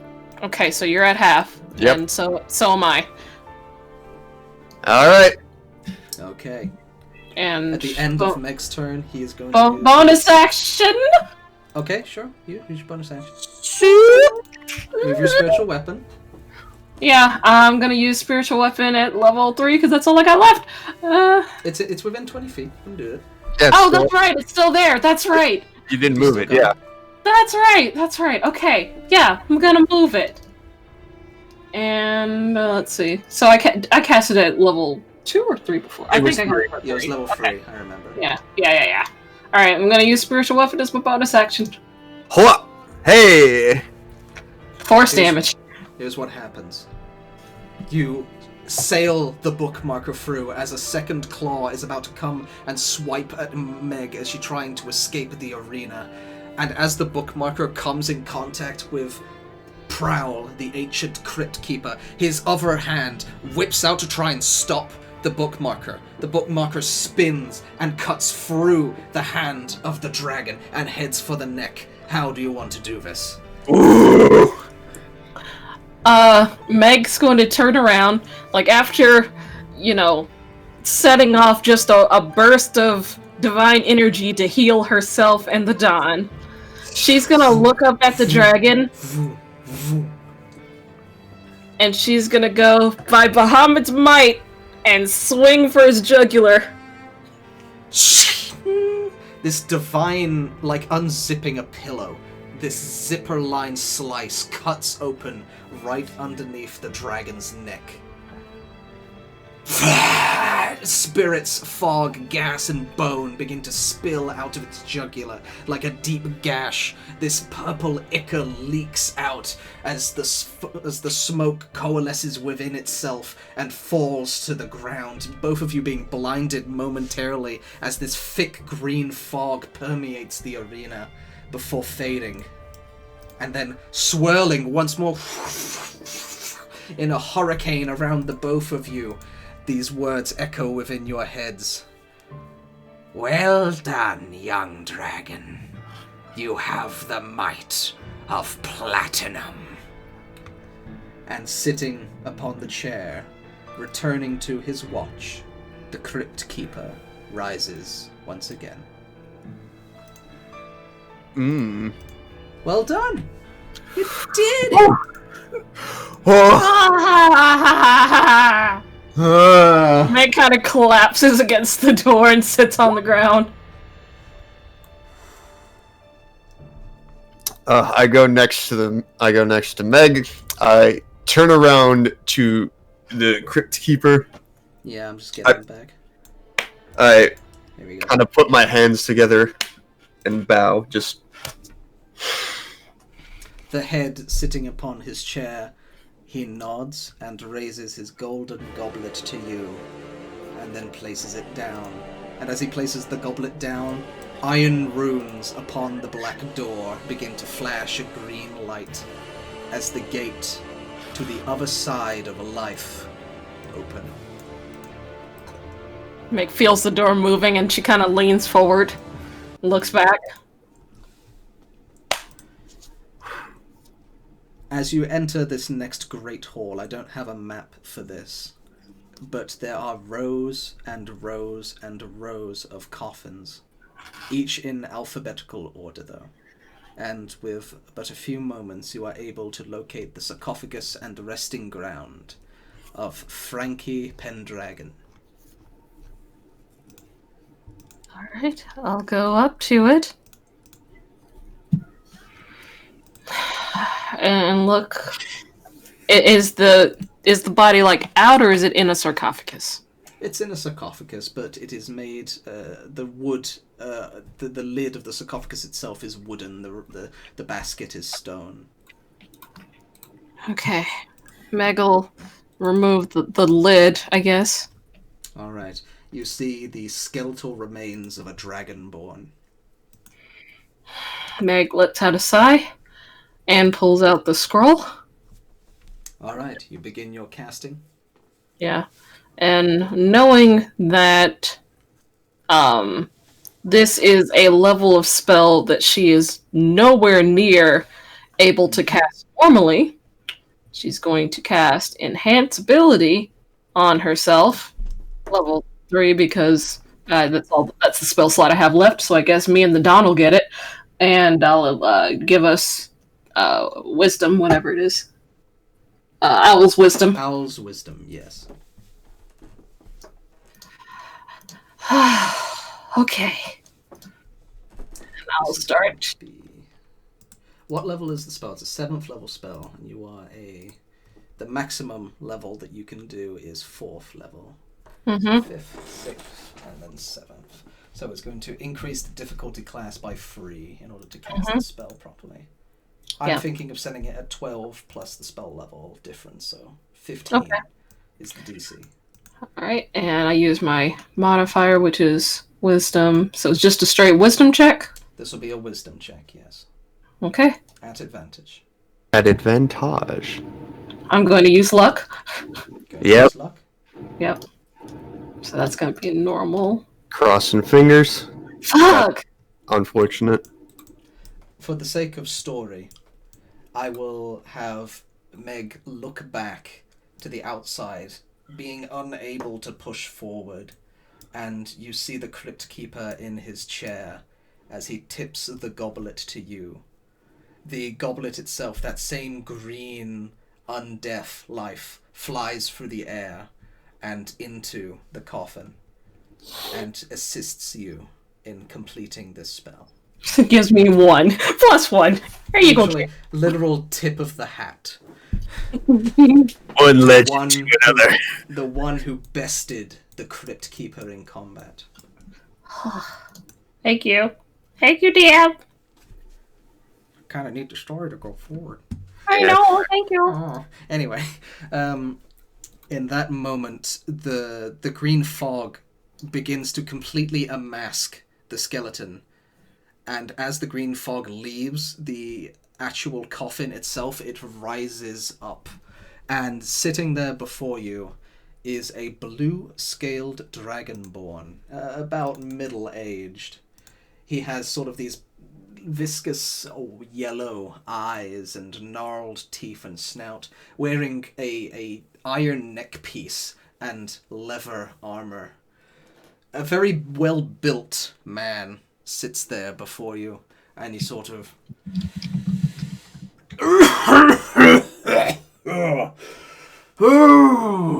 Oh, that's never fun. And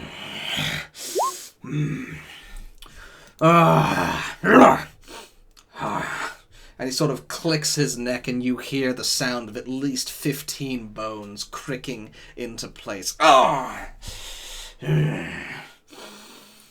And he turns to look at the both of you.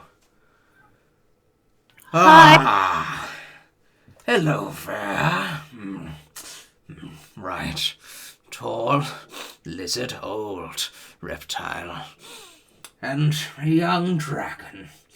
To what do I owe the honor of being brought back? I suppose the High Council needs me again. May I rest in service, I suppose.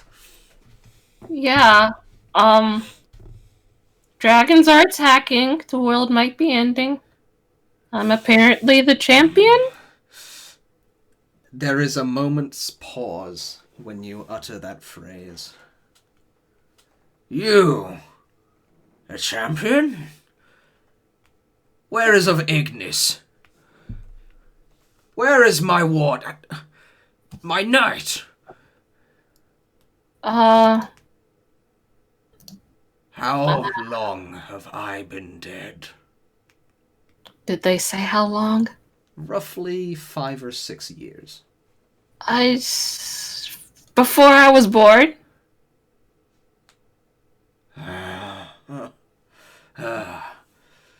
This must be some mistake. No mortal could fell Ignis. She was so mighty. And you are so small, you could not replace her glory. Meg is visibly nettled. Does he look like... So when Zealot Barbarians come back, do they come back at like 1 hit point or 0 hit points? Or I would assume 1 hit point. Meg will just go, I am so tired of people calling me small. And then she'll let out a channel divinity and heal him to half.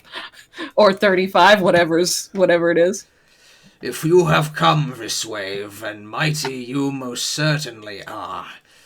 My apologies for your disadvantages.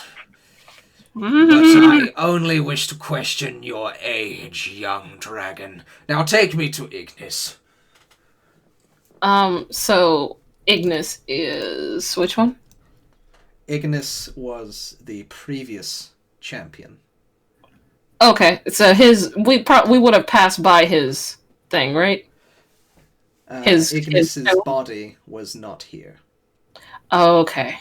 In fact, you wait, know where Ignis's body is. Yeah, it was in the cave. Because it is where you found the gauntlet. Yeah, Meg will think about it and then hold up the gauntlet. I don't think he's around anymore. She is most certainly around. Nothing could take out that beast. I appreciate your joke, small one. Now let us be off to the realm of the living. This dank cave fills me with conniptions. Okay. Let us be off, young tyke. All right. I'll follow. And you, old man, do you need a lift? I'm capable of walking just fine. He's my ward. I suppose they give wards to anyone nowadays. He was younger 10 minutes ago. Ah, the ghosts got you then. Classic. He pulls to the side of him this ginormous great axe which he holds to the side and lifts it above his shoulders. Come along. Let's be off. We walk. Let's. Do we see the crypt keeper on the way out? You do see the crypt keeper, and he will gesture. All of the bodies that had fallen in the Colosseum are standing back up, similarly puppeted by the crypt keeper's soul magic, and they look towards you and bow. This is so weird. Like Frankie skeletons. Pendragon, by the way. I can put his character on here. I don't have a handout for him, but this is what he looks like. Mm. Oh, okay. Meg will look at the crypt keeper, and she'll walk over to him, give him a bow, and thanks. Visit sometime, young dragon. Your Okay. bite is worse when you're back. Thanks. Meg's gonna give him some pocket bacon. The crypt keeper will gladly take the pocket bacon and stick it into his ice cream like a flake. Bacon ice cream, oh. And such a new tradition in the Colosseum of Graves has been formed.